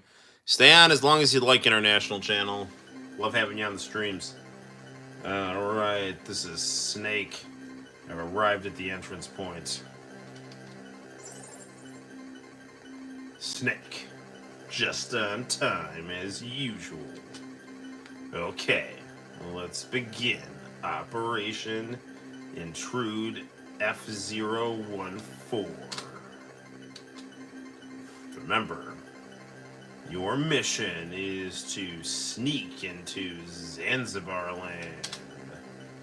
Then you retake kidnapped Dr. Keo Marv, Czech biologist. Now, turn on your mobile radar. Okay, switched on. This radar is equipped with various sensors. It will warn you of many dangers. What's its range? 9 screens with you in the middle. The radar deactivates when an enemy finds you. You know, it's interesting. It's too bad MSX wasn't more popular in the United States, because you could have gotten this game instead of Snake's Revenge, but, you know, it is what it is. So. Not that there's anything wrong with Snake's Revenge, but, like, I've heard that, you know, it's not considered canon, whereas this definitely is.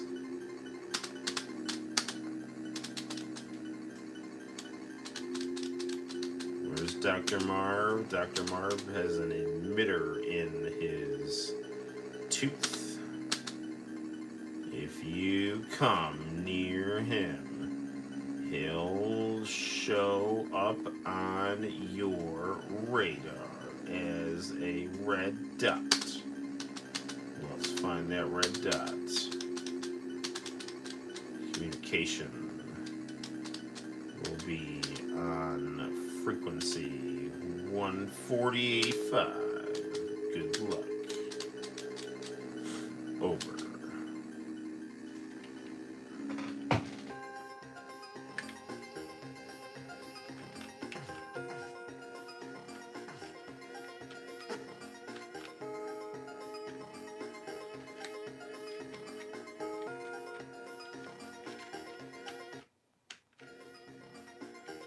Okay, I'm just seeing what my buttons are here. Alright.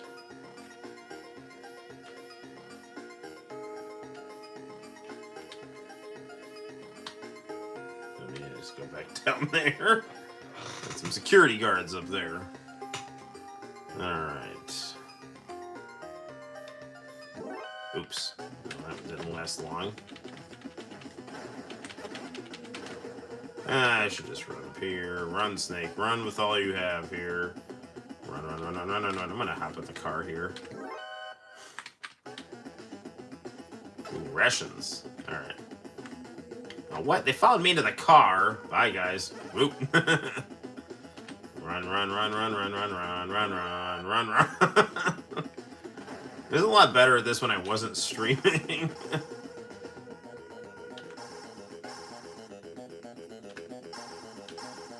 I'm crawling around.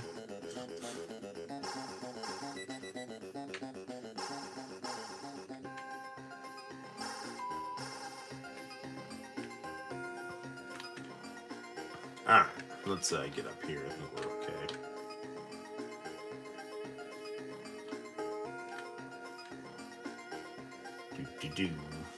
Do.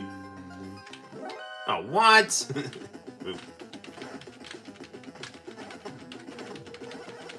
I need to just get the hell out of here. Run, Snake. Run for your life. I need to find a place to hide so I can eat my ration here.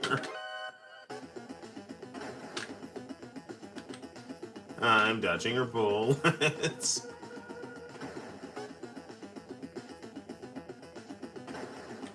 Boop.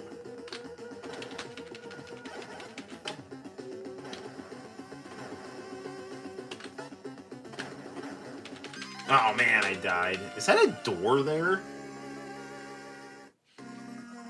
Ah, oh, game over. It's some bullshit. Luckily I played this before, so I can... Let's load the save state. No, that's not what I want. Wait, main menu. Yeah, okay.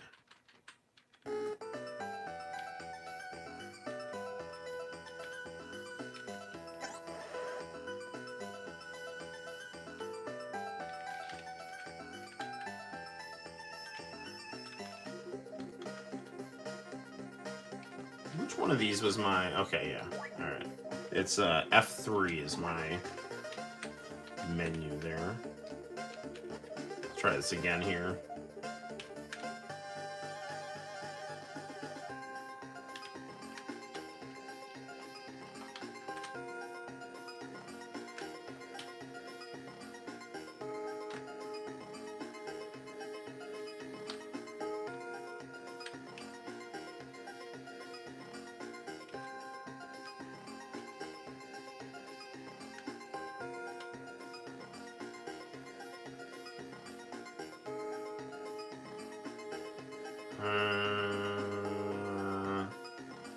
Sneak up here. Alright, that guy's going away. We can sneak down. Whoop. Whoop. Whoop. Whoop. Whoop. Whoop. Whoop. Get back here. Crouch. You see nothing. Oh, damn it. Run, Snake. Run for your life. I'm not a very subtle person here, so...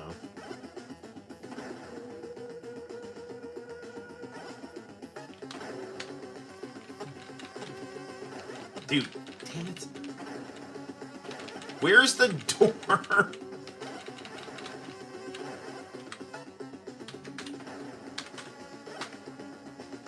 You told me to go over here. That's gonna pause things here. Alright. F3. I guess I don't have any rations here. Crawling is not what I need to do.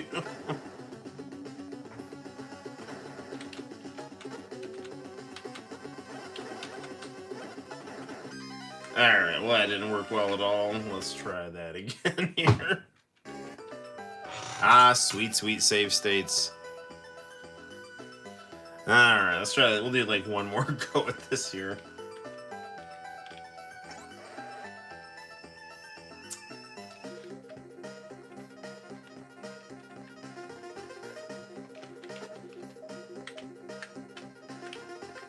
This game is will be much easier if I don't get seen by, you know, random soldiers working for Big Boss, who I am a clone of.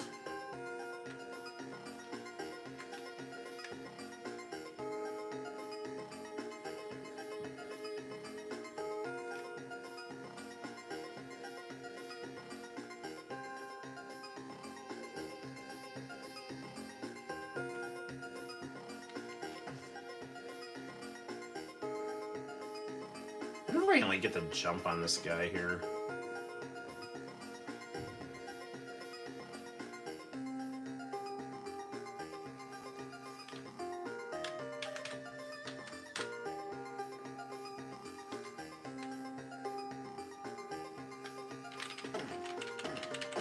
There we go. Yeah, that's what I want to do.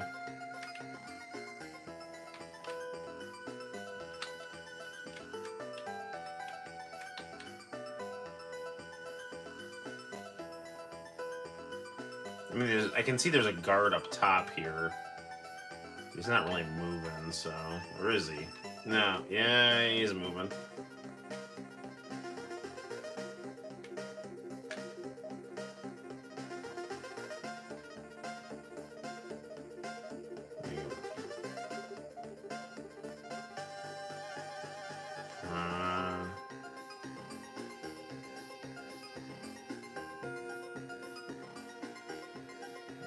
Sneak behind you and beat you to death here.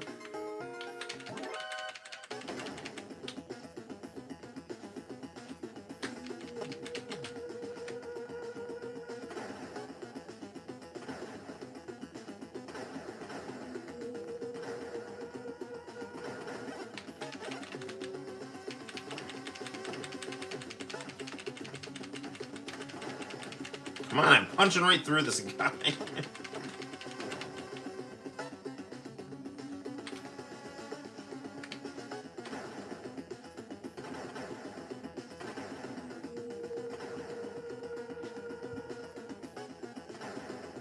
Alright, well, no one can see me over here, no one can get to me, so... I'm assuming that eventually this will cool off here, although these guys over here are, like, running around with, like, chickens with their heads cut off. Can I get in here?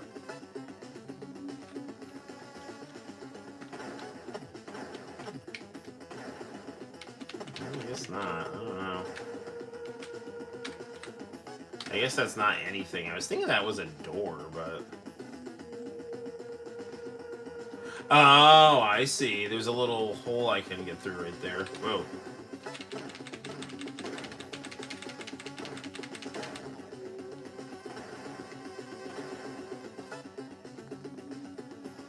Man, where's a box when you need one? Maybe I can just hide over here.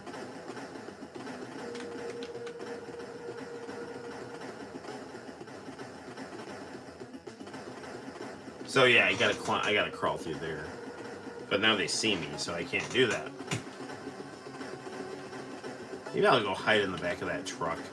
That'll cool things down.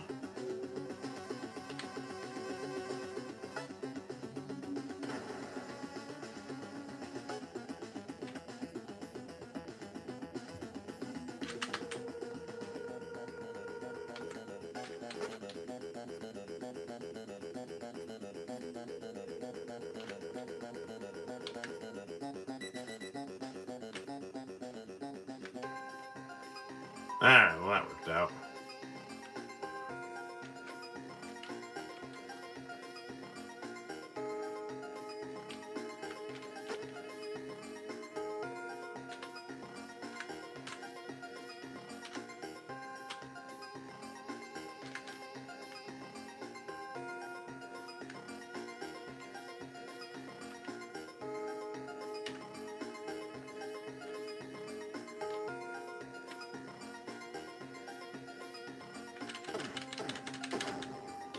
Alright, there we go.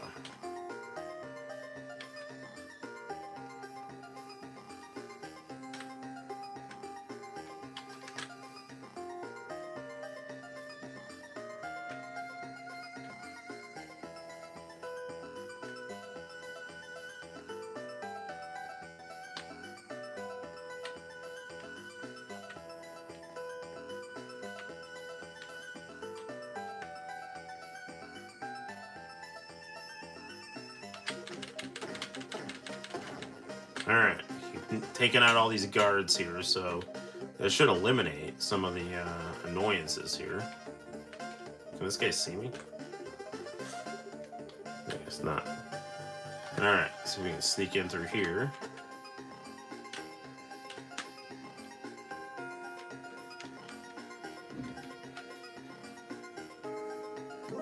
Oh, what? Bye, Felicia. Alright, whoop.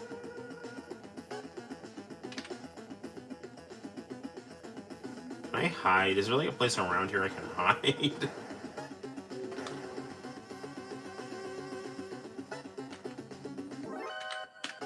Whoop. Whoop, whoop, whoop, whoop, whoop, whoop.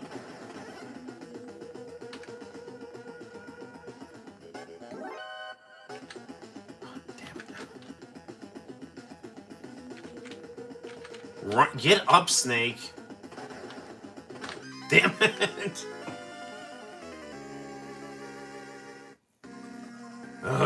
Whatever. Alright. Well, this was fun. Alright, but we'll play it. Let's do a little Street Fighter 6 here. Okay. Street Fighter 6. Let's play some of that. Alright, so excuse me for walking in front of the camera. We're going to turn on our good friend, the PlayStation 4. Ooh, ooh.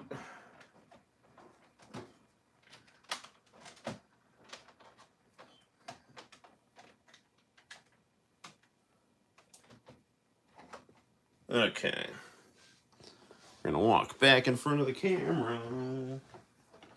And we'll go off the Xbox and onto our PS4. What do you mean there's no signal? The PlayStation 4 is clearly on. Unless a cord got, like the HDMI cord got knocked out or something. But I don't think so. Did it?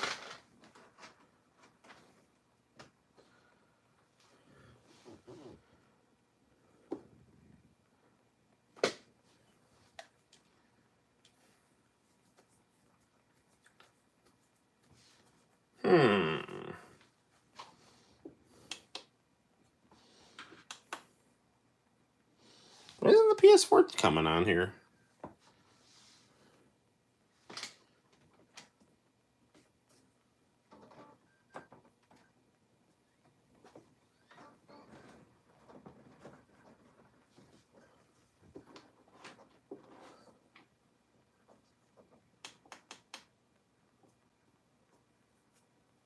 Well, maybe we won't play Street Fighter.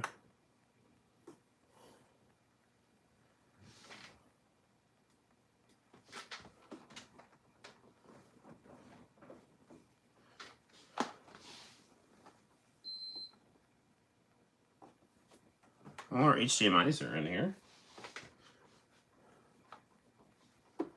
All our connectors are in here.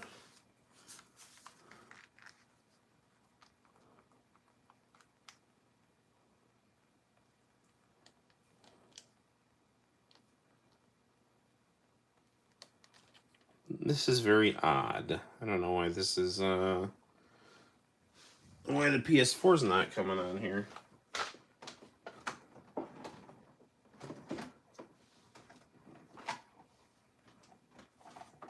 Here, hang on a second, guys. Let me see.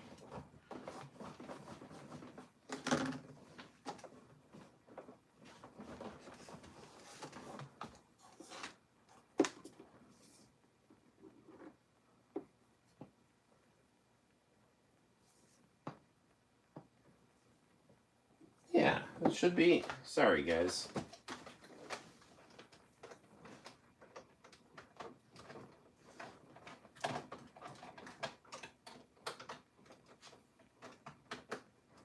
Hold on, everybody.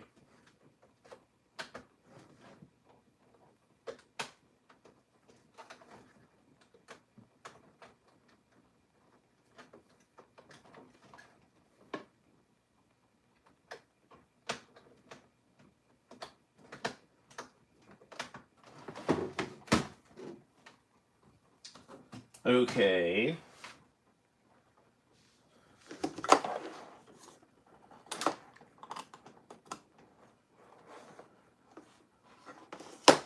This is so bizarre. I don't know why. I don't know why the PS4 is not working here. Must be. Oh, I see what happened. Somehow, the PlayStation 4 HDMI cord got knocked out of the selector box. So what we're gonna do is we have found a solution to this problem. Now we're going to take our HDMI cord here and we're gonna hand it through underneath the TV. No, damn it. Try that again. We have an extra long HDMI cord too. Okay, we're gonna take this. Okay, it's firmly in my hand.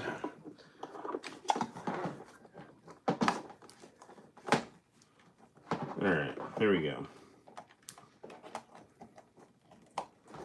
Now, let's try this again.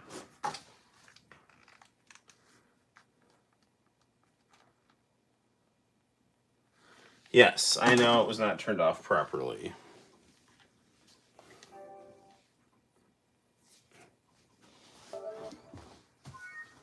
Yes, yes. I bought a new power strip, so. I like how you call the people watching your stream your viewers and not your fans. Well, you know, you are my viewers.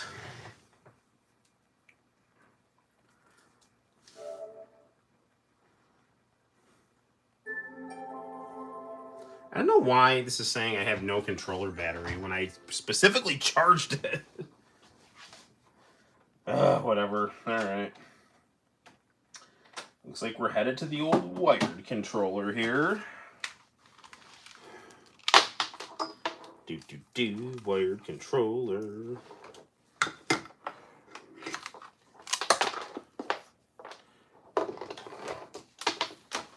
Alright.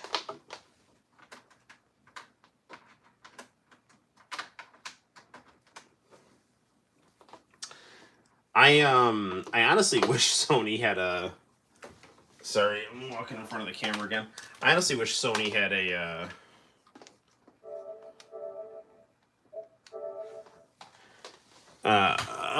controller system more like Xbox where they just had batteries. Because my PlayStation controllers don't always charge right.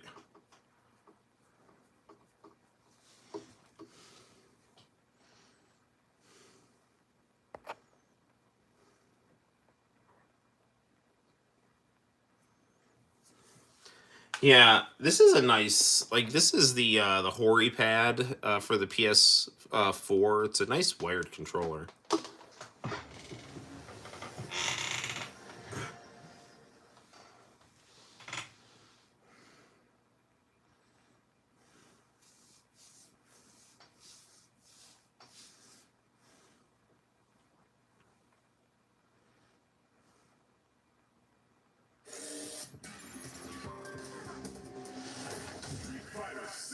Okay, Street Fighter 6. Let's play some arcade.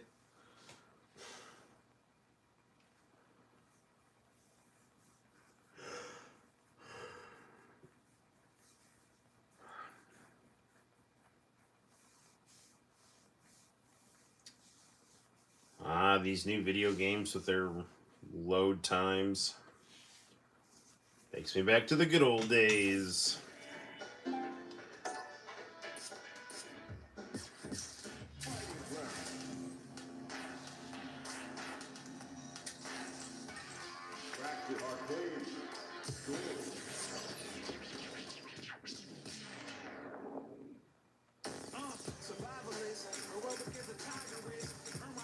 Let's go Chun-Li.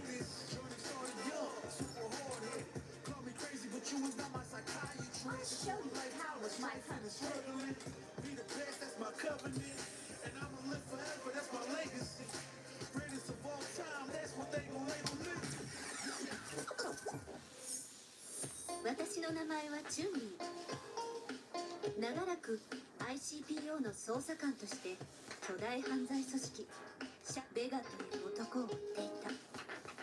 そしてようやく多くの格闘家たちの力を得てシャドルを壊滅させることができた。今は捜査官をお休みして町の人にカンフーを教えているの。もちろん格闘家としては生涯現役のつもり。Ah, good old Blanca.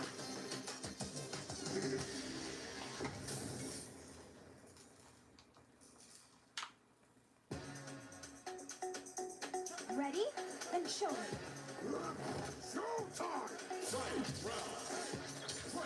Alright, let's see how this works here.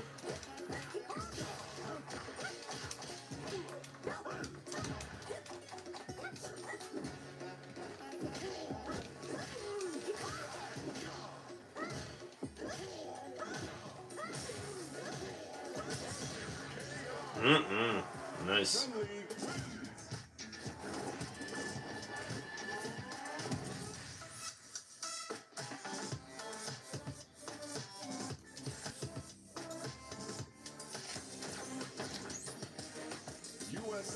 Alright, here comes Luke.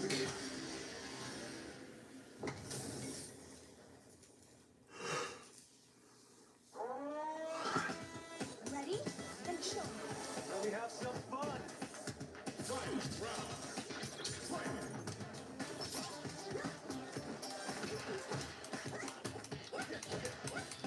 Why can't I get my,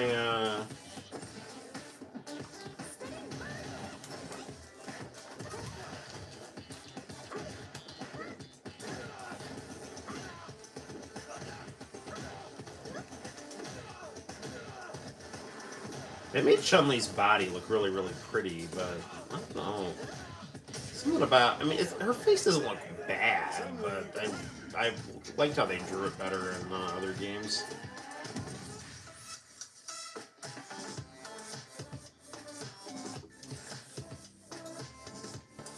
It just doesn't look quite as cute.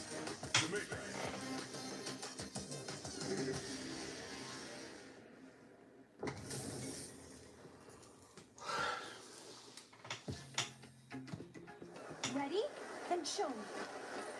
Like, she was always more wide-eyed. And it's like, and there's definitely, like, wide-eyed Asian people, you know, it's not like... It's not like that's something that doesn't exist.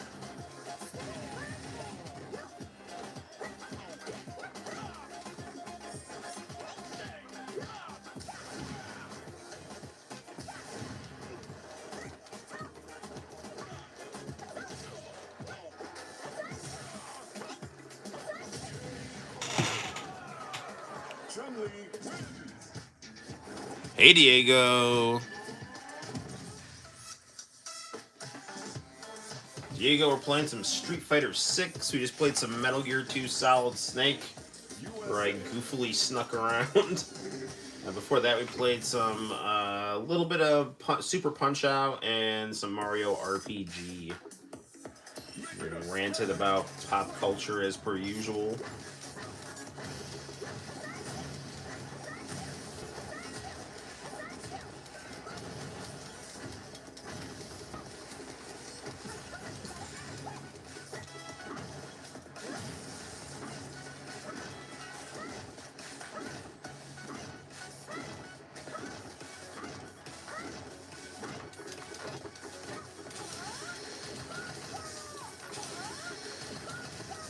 How did this thing go down?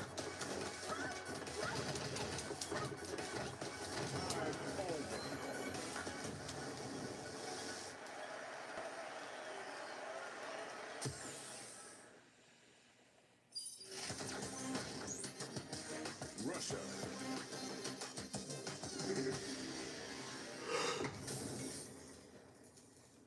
Good old Zangief. Ready? Then show me. Take on all of you. Fight round. Fight.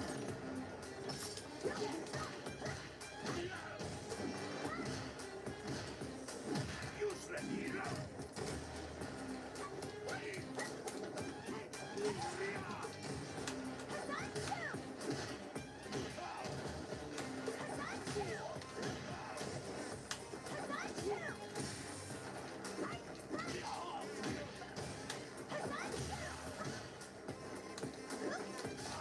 Yikes.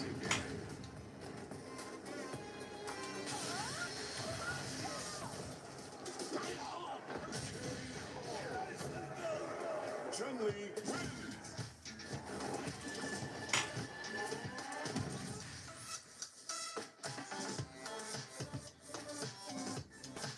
Yes, Zangief isn't just all brawn. Mexico.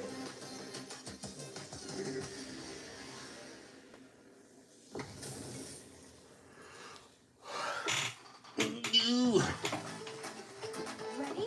Then show me. My pleasure. Anyone in the chat care to tell me what time it is on the East Coast?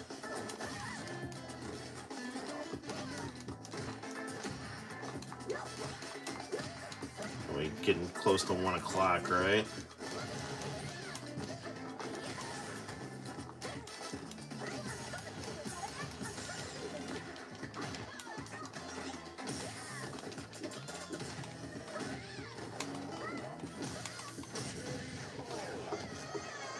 Chun-Li.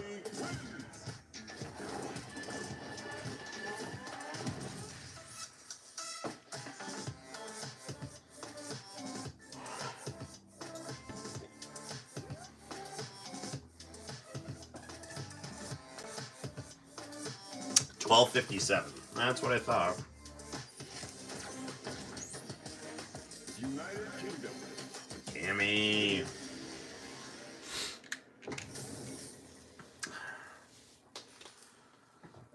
We'll see if we can make a quick run through this. Maybe look at a little VHS tape or two.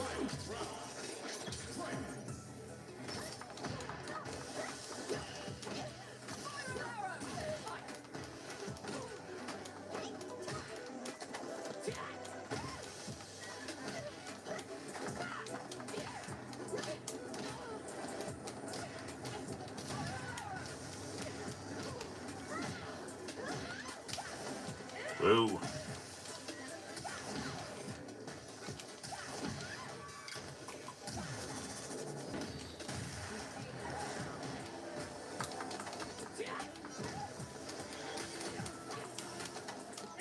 Gosh darn it.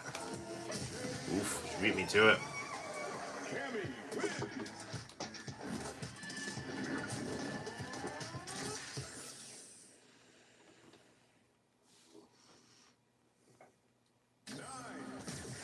I can still cut.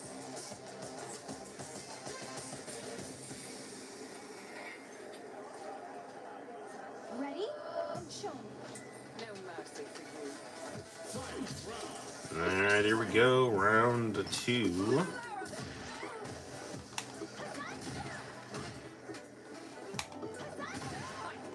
Counter.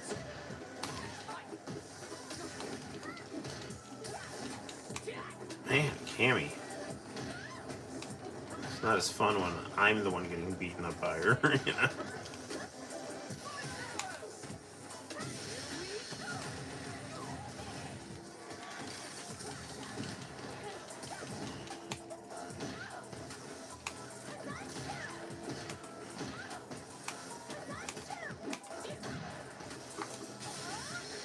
Super combo finish. Chun-Li.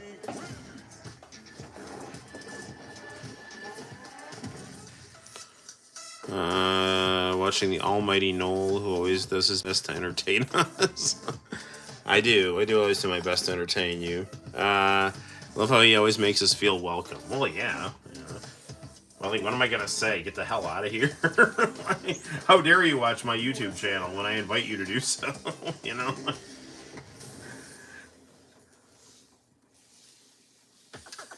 It's like I need to take a cue from Hollywood. I need to drive off my viewers with an overbearing personality.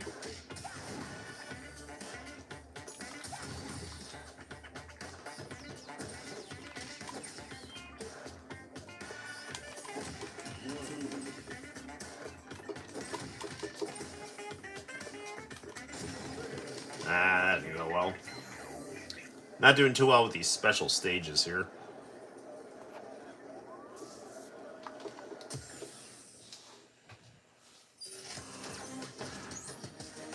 USA.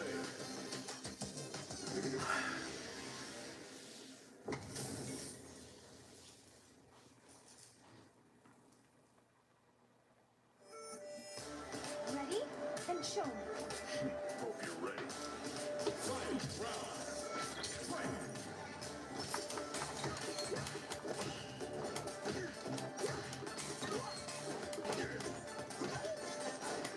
I heard Top Hat Gaming Man speculate that Luke is Captain Commando. Oh, that's how they did her kick. They made it a Hadouken in a kick motion rather than just tapping it. Interesting.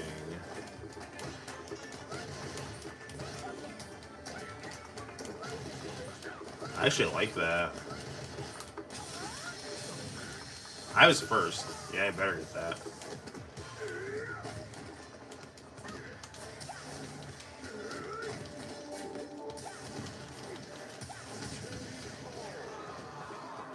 Chun-Li. Yeah, hey guys, what's up? But you must leave now.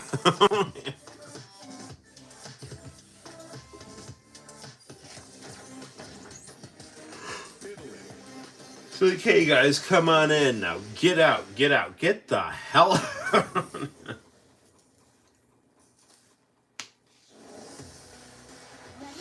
Then show me. Give me your best shot. Fight round. Fight.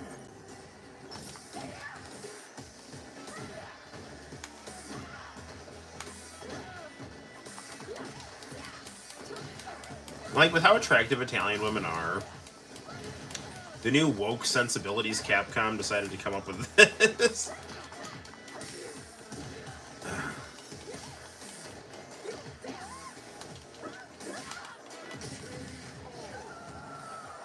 Chun-Li.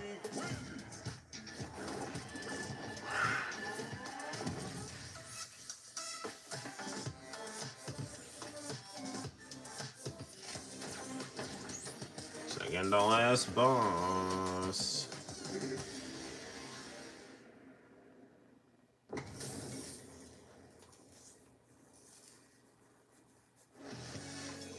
Ready? Then show me.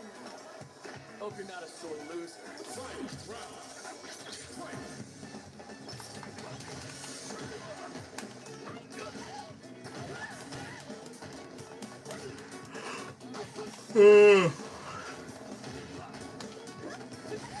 Getting a little on the sleepy side. did not drink enough water today.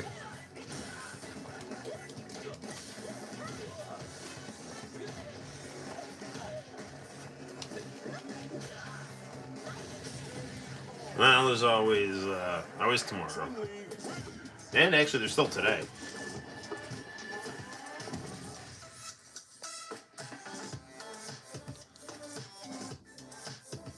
Well, to be fair, I'm not the only YouTuber in the world to respond to comments, you know? But I do appreciate your kind words.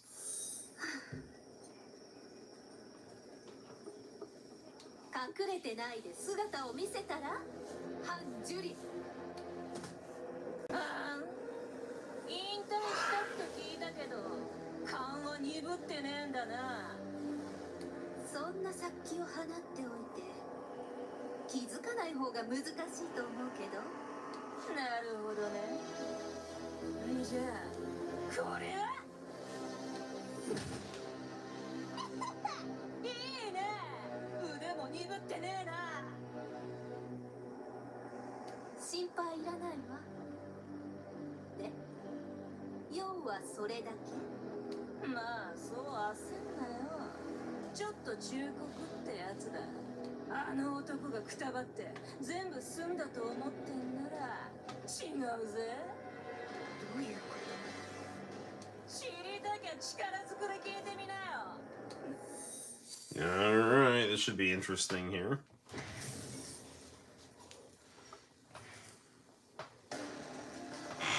Ready? Then show me. Time to play. Let's see if I have more than enough for you.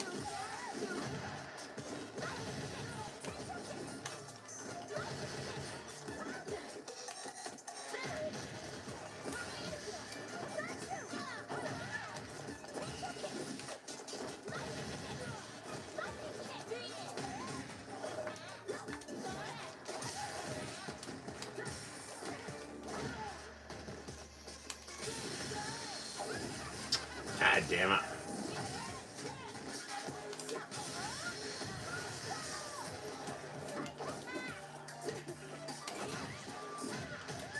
Ah, she got me. Judy, win.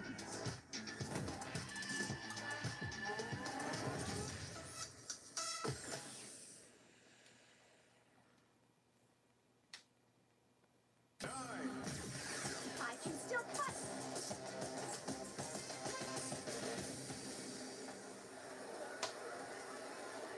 Ready? Then show me. Time to play. Alright, let's try this again here. Have more than enough for you.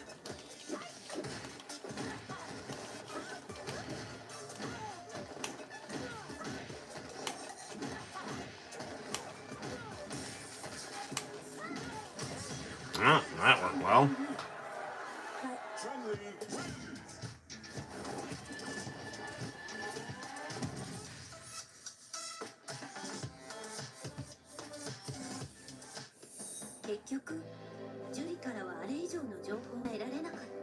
They didn't manage to get any more information out of Jury because they knocked her unconscious. 手がなき今も何かが続いている探ってみるしかない捜査官引退はまだ先になりそうね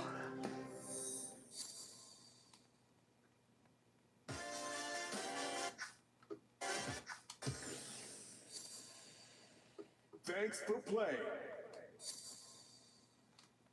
Congratulations. Yeah, that's cool.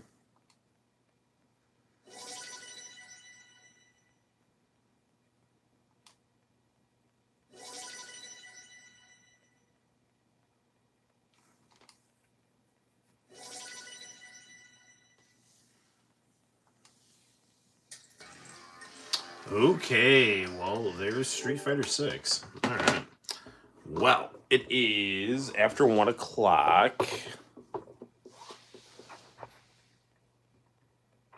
I actually watched other YouTubers who ignore their viewers, and when they get called out on it, they defend themselves.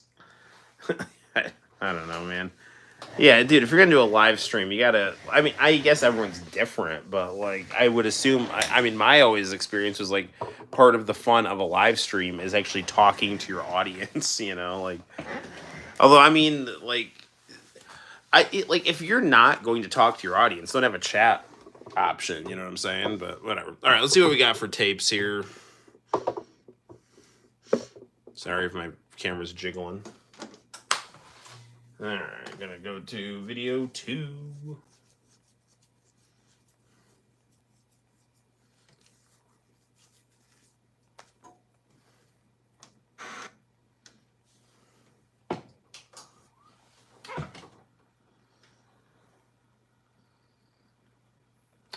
Yeah, I forgot I unhooked the VCR because I was concerned about the baby pulling on it.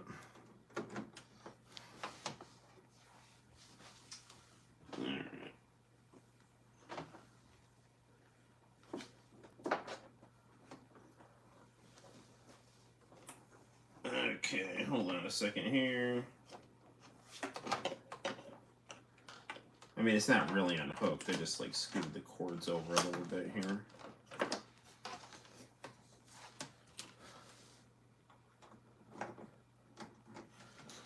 Okay.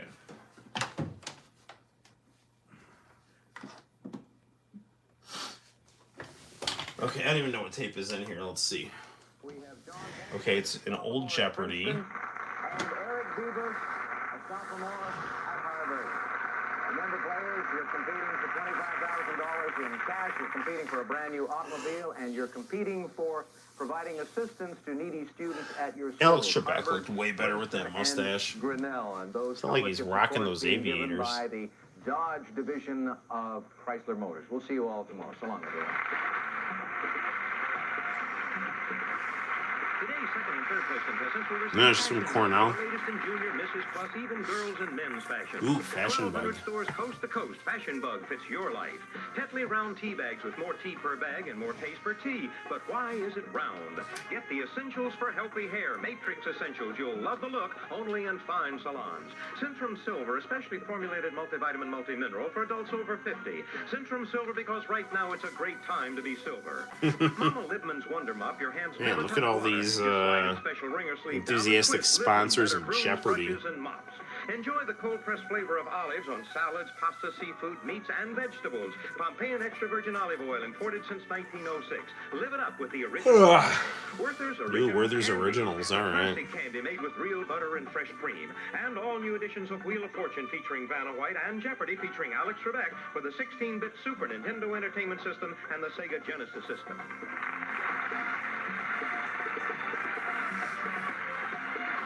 So this tape would have been from like definitely late 90s, early 2000s. So that's really interesting. They're still advertising Sega Genesis. Oh no, wait a second. Is this my mom's tape? Is this the tape my mom had with like Knots Landing on it? Maybe that's why they've got he's like rocking aviators and they're doing Super Nintendo stuff and Sega Genesis stuff. Hi, I'm Fred Rayner. Our customers tell us it's hard to find the right truck. So we've stocked over 100 trucks to make sure you'll find the Yeah, truck no, you this is want from and at a price you can 1993. afford. And we're only I straight up have 10 no minutes. idea what's on this tape. If you need a truck, stop out and see over 100 trucks here in one location, and more coming every day at Fred Rayner Ford Lincoln Mercury in Fulton. We'll make sure you find the truck you want at a price you can afford. Your deck versus nature. I should totally rip some of this stuff onto YouTube. Only one stain protects against both. With Scuff Guard formula. For all kinds of nature and all kinds of Nathans. No house stain protects and beautifies like Olympic deck stain. Olympic, the only one. Last year, $305,000 was given to help people in need. I wonder if my The care and Fund. If you have a need or would like to donate, 1 second, Call guys. 1-800-NIAGARA. Niagara Mohawk, helping you get the best of energy. If you are hospitalized and need to extend payment of your energy bill, our hospitalized customer assistance plan can help. For more information, call 1-800-NIAGARA. Niagara Sorry, I'm Mohawk, still helping you as get gross as the it best sounds. of I'm like energy. coughing up It's the biggest event in the coughing Northeast up United States, the the third annual stuff I had from that 500 cold. Super Sale, starting tomorrow right here in Adams, New York, at the South Jefferson Plaza. Flood victims sound off. The story tonight. What is this? The Wonder Years? I guess things never turn Yes. out exactly the way you planned. I actually don't really like I know the they Wonder did. Years.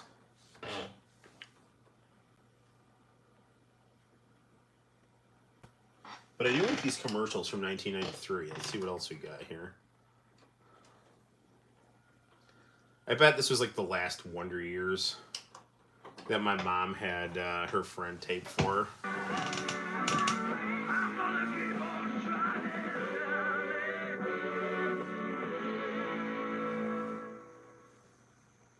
You're going to grill it so you can hear it, so you can see it, so you can smell it. It's going to be like the best thing you ever ate in your life. Wait. Yes, rest in peace, Alex Trebek. Now it's done. A1. It's how burgers are done. They said the Roadster was extinct.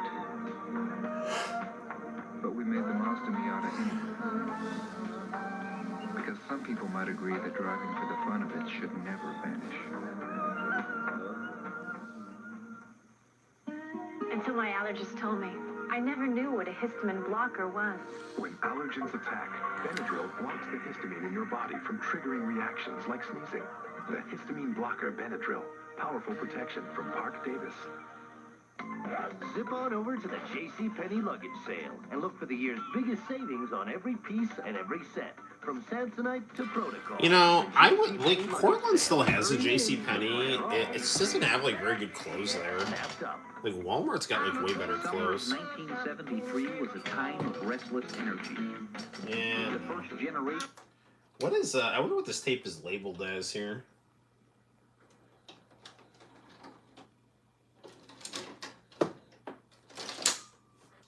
Yeah, it's got like nothing on it. It just is like a blank tape, and since this is from '93, this would have been something that my mom. So this is like right. I think this was like actually before we had a VCR, or like right, or like the VCR we had actually barely worked. So what my mom would do when she was a teacher, she would have like other teachers tape stuff for her and give her the tape. And so this clearly is, you know, I bet she probably paid someone to like tape the last episode of the Wonder Years for her or something. But then I know she also used to have people like tape like Knots Landing and stuff like that.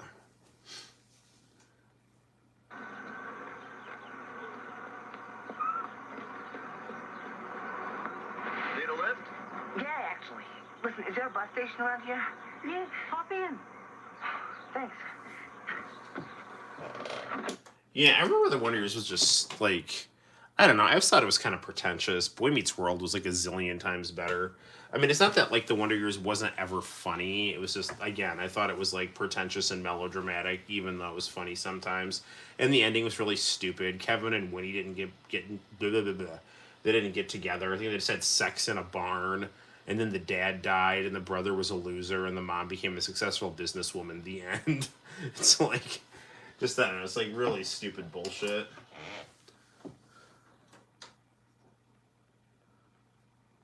That I had to do a strip croquet scene with the one and only Bill Devane.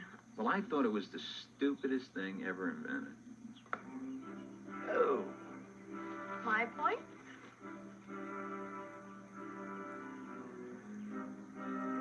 What a cheat. It's an article of clothing. Your rules. Ooh, Nicolette Sheridan playing strip cocaine. Croquet. It wasn't vanity or anything. It just seemed to me like the stupidest thing, you know. Bill's got great legs. You are so lucky. Well, gosh, what do we play for now?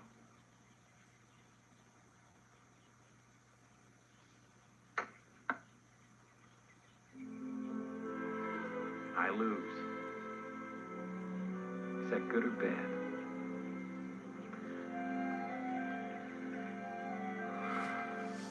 It ended up being phenomenal, so it's beyond me, that scene. You know, I never had any faith in it. So I better like avert the camera lest we get in trouble for showing, you know, this behind the scenes of Knots Landing It was here. the best croquet game I've ever had. We'll be right back. Ooh, it's the Knots Landing block party right here. I live with the times. I expect progress, performance. Now I've discovered a moisturizer so advanced it absorbs instantly, then hydrates all day. Plenitude Hydro Renewal. Dude, I gotta rip some of this onto YouTube. Hydro Renewal is so creamy light, it absorbs instantly. Then, hydrating beyond ordinary beauty fluids, it delivers 12 continuous hours of skin-smoothing moisture. Plenitude Hydro Renewal from L'Oreal to reduce the signs of aging. In a hurry? Pressed for time. A lot on your plate? Hey, look, it's Dave Thomas there. To do in only half an hour to do them? At Wendy's, we have 5 fresh salads for people like you. Deluxe garden and grilled chicken salads with a soft breadstick, taco salads, and we make them fresh every day because that's the way they're best. So if you only have a second, hurry to Wendy's. You know, it's really funny. At the start of the live stream, I was talking about how society has become very atomized and nobody has like shared experiences of watching primetime television anymore.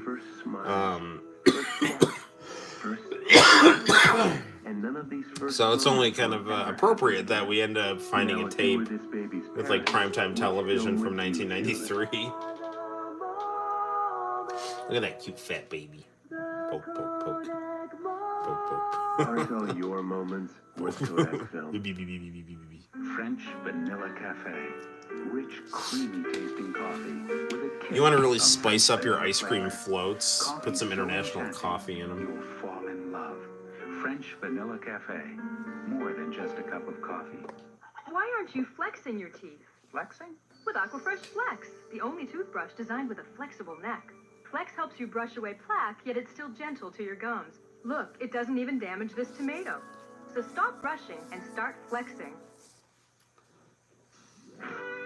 Knots Landing Block Party will continue. I wonder if I'd get in trouble for uploading the Knots Landing block party to Should be in YouTube. your diet, about how to read the labels on food packaging, about what's good for you and what's not. A lot of what you're eating is directly, responsible for how you. I'm not like From how to strike shop for the free, right things to so ordering healthy when you're eating out. We'll help you clear up the food confusion tomorrow on CBS This Morning with Harry Smith and Paula Zahn.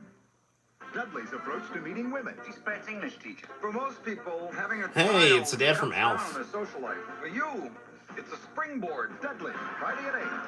This is CBS. Imagine a diet where the incentive to stay on it is the food. Food you actually like, instead of membership fees, centers where they take attendance, or inconvenient meetings and embarrassing... man, I don't know, dude. Weight with food like Seeing these commercials this is just help just yourself. makes me want to cry a little bit here. Breakfast, lunch, I'm always and satisfied after every live stream. Oh, thank you. I'm glad you guys like it. As you can plainly see. Discover Just Help Yourself, the diet you can do for yourself exclusively at Wegmans. The women of America speak out about Scott napkins, cups, and plates. Well, Scott napkins, cups, and plates, adorable. Just adorable. They're perfect in my kitchen. I use them when friends drop by. You can mix them and match them together. Even my husband knows. Yeah, dude, this needs to be like preserved. Scott napkins, cups, and plates. They're part of the fun of being a mom. And the children love them too. A mother wants justice after her boy is killed. The story tonight.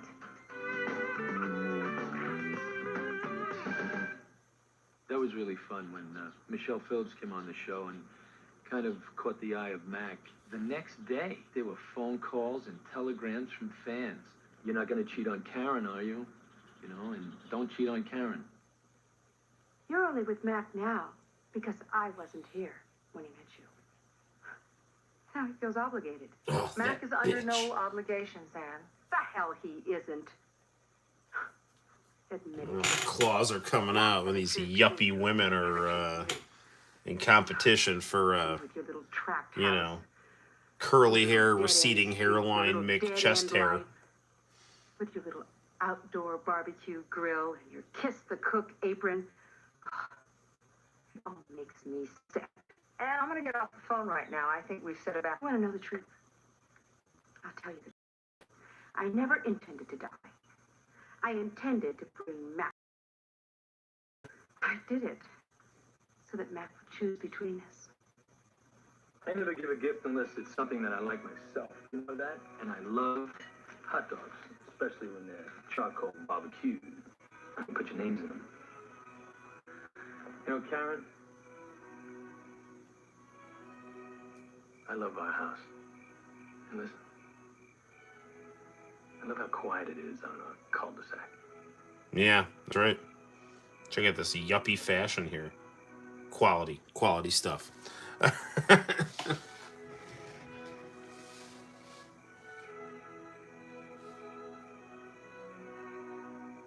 Wow, score one for, you know, the one who Boy, I'll tell you something. isn't I never blonde. got so much mail as I did when we showed this particular scene, what I call the Pollyanna scene in Knots Landing. It personified my character. It was Karen speaking the voice of the people, and I think she was just screaming it from the rooftops. Yeah, well... Oh, look, it's Ted Shackelford. I always found the name Ted Shackelford to be amusing. Not after what was done to me. And that's why I feel so angry. What, that you're not a Pollyanna? I want to be a Pollyanna. I don't want to look at the world through rose-colored glasses. I want the world to be rose-colored. I want people to be nice. People should be nice. Nice should be the norm. I hate it that I can't trust anyone. I hate it that I can't put my daughter on the front lawn by herself. I hate it that I have to lock my car and I have to worry about an alarm system in my house and I can't send cash in the mail. That's not the way it's supposed to be, Gary. I liked being a Pollyanna. I want to be a Pollyanna. I think it would have been irresponsible for us to have All right, good times, done good a show times. about Well, middle-class Americans looking on that note, we should probably... Well, I don't know. Let's just pop in one more tape here. What do we got here? Let's see what's on this. I know we've done things on this tape before. I really do want to see if I can rip that onto YouTube just for... I don't know. I find that very interesting. The whole, like, primetime 1993 soap opera type stuff. Let's see what's on this tape here. It was the last time that anyone heard from me. Big O, big O, big O. All right, let's see. Let's fast forward a little bit here. The 90s were definitely the golden decade of television. I would actually say the 80s were even better, but 90s definitely was the 90s was like the last time television was like, it was like an extension of what was good about the 80s while not being quite as good. Although sometimes it was. But, you know, as reality TV set in, everything started to kind of unravel. And then it was just like, oh, well, this shit's easy to produce and people have eyes on it, so, you know. We actually can't watch Living with Lydia because we get in trouble for showing it, so. I have no idea why, but we do. It's one of the reasons I liked the international channel was because, you know, it was not yet contaminated by reality television. In being her tormentors. But if Lisa had died, the case would have been classified differently. This is like Singapore true crime show. 7 young children would have been murdered. None of the 7 accused of the horrific crimes against Lisa claimed trial. They all chose to plead guilty, but they were dealt with in different courts, depending on their ages. So the weird thing about this show that was interesting is that since it was set in Singapore, the judges wore wigs because I guess that was left over from I guess it was left over from, you know, colonial British legal stereo sound this big, aesthetics, you know. small enough to fit almost anywhere. The extraordinary And they still had hanging Press in the remote Singapore, so and not your to be big, weird, rich but like sound that I remember fills when the they do room. these like Sound judge ComiX, reenactments, it's popular like, science or these call court it a sonic reenactments, it's marvel. like they'd You'll have hear music the guys way it in was meant to wigs, be and heard. then like if it was like a bad crime, they'd do Incredibly hangings and stuff, Order and now you to know, receive a free multimedia pedestal, a $99 value. not It connects not your an ideal radio to a situation to TV, be sure. VCR, and virtually any other audio The device YouTube algorithm is a so little you can strict in my easily switch opinion. from Yeah, the source YouTube to source. algorithm doesn't really Experience like big me. stereo So. sound from a radio. International channel now. And was shipping is born free. in the 90s. Yes, it Be sure to was. ask about our financing Late options. 90s. Bose. Better Was it sound like through 97? research. 97, 98? I didn't get it till 99. Website has a dynamic new look. See what's happening on IC by clicking on the program schedule for programming of interest to you and your family. Check for the hottest music, anime, or martial arts programs airing on Asia Street. And don't miss our award-winning films during the International Film Festival. For world products, shop International Channel Network's Marketplace, or click on channel search for ICN's other networks in your area. Visit the new internationalchannel.com. Up next on International Channel, the anime El Hazard, The Alternative World. This was the least good of the El Hazard animes. And that doesn't mean it was bad. It just means, like, it was the least good. It was like Magnificent World was good, and then The Wanderers was the best, and then this was kind of like, yeah, it's okay. It's good, but it's not, like, amazing like the other ones.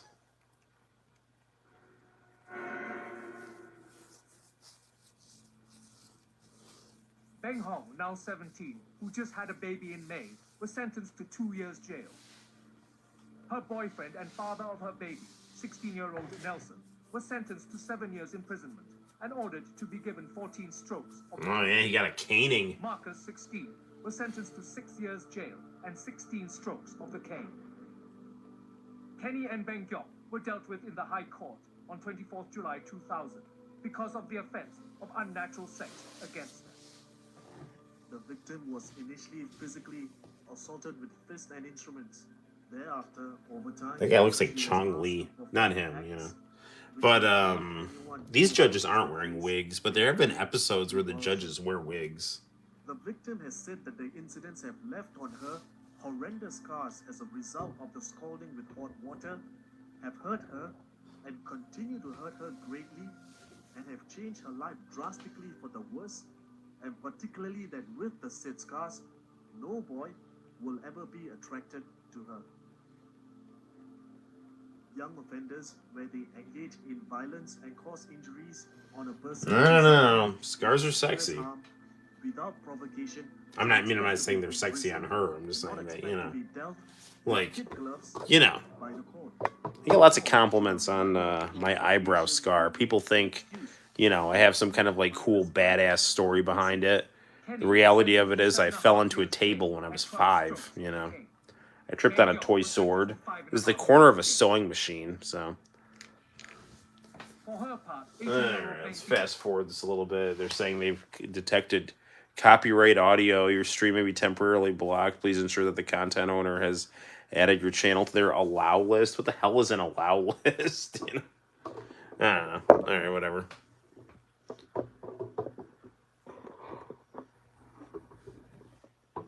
I bet, like, the stream is gonna get blocked, and I'm gonna have to, like, edit this part out, because for some reason this Singapore stuff has, you know. Plus in-depth interviews with the most talked about stars. Now we're gonna totally rewind this Showbiz India commercial here.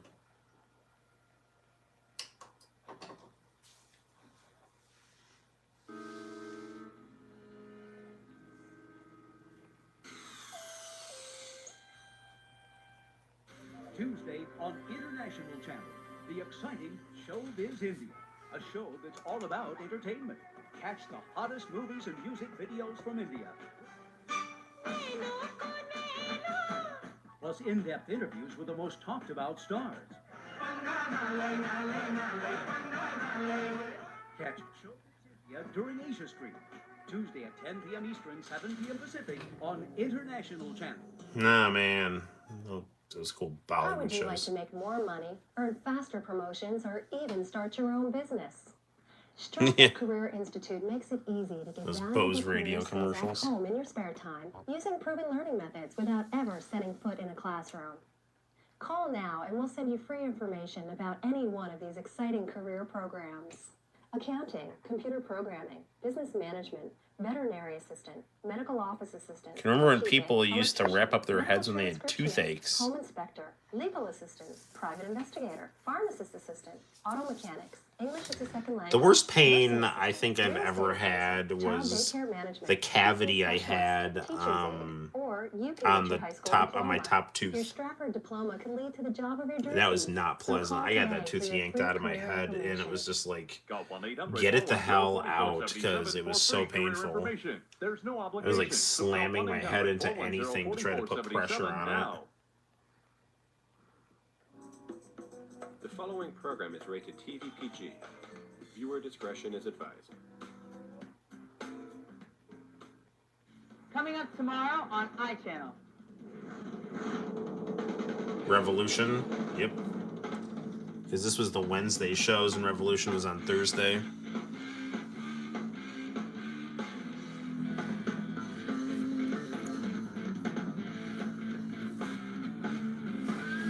Next up is anime. Tonight, Hazard. On their adventures in the alternative world.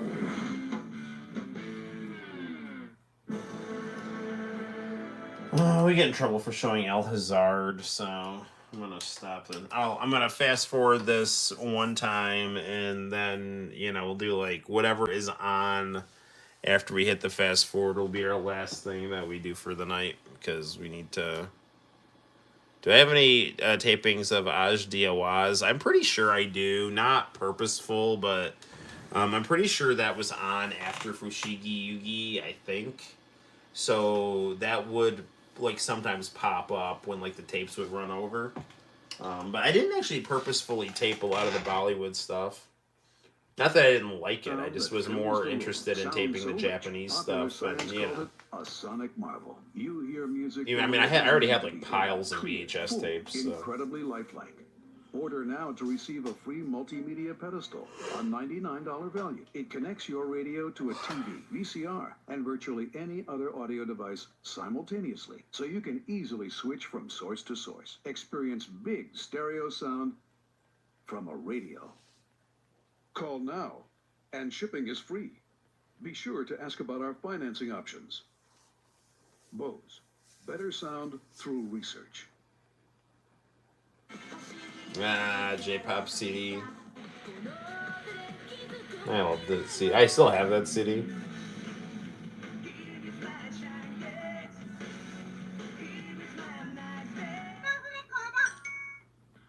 Tuesday on IC, the anime Fushigi Yugi.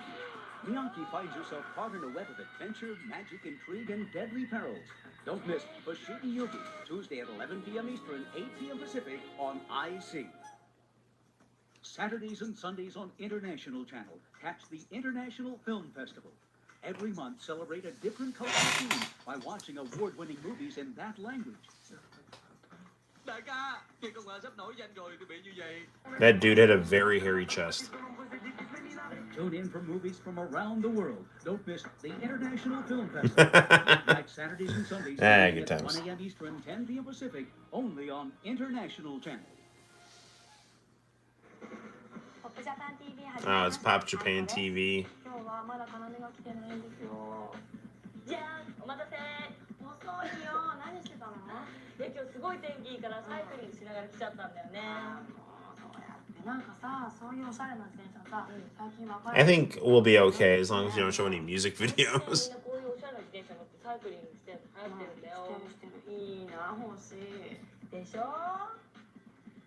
そして今月のフューチャーアーティストは甘い歌声の持ち主藤岡正明さん。今回もたくさんの Q&A をしてきました。音楽だけじゃない彼のプライベートの話もたくさん聞いてきました。それじゃあ早速見てください。Dozo. 今月のフィーチャー Okay, we gotta stop. All right. Okay, people. Well, we made it through a live stream without the stream getting forcibly taken down because of copyright issues. So, there's that. So that's always a plus. So there we have it, guys. That is tonight's live stream. We'll do more. Who knows? Yes, please God, give us back International Channel. Much better than that other stuff. So yeah, keep an eye out for the channel for more streams and more content and more videos, and keep an eye out for the new episode of the Noel Show, which I'll work on at some point in the near future. And just thank you for all your continued support and interest in the channel and in our hangouts and all that good stuff. So it is 1:41 on the East Side. So yes, John, you are a good man too. So until next time, guys, my name is Noel. You take care, get some sleep, and I will see you sooner than later on the Noel ComiX YouTube channel. Take care. Bye-bye.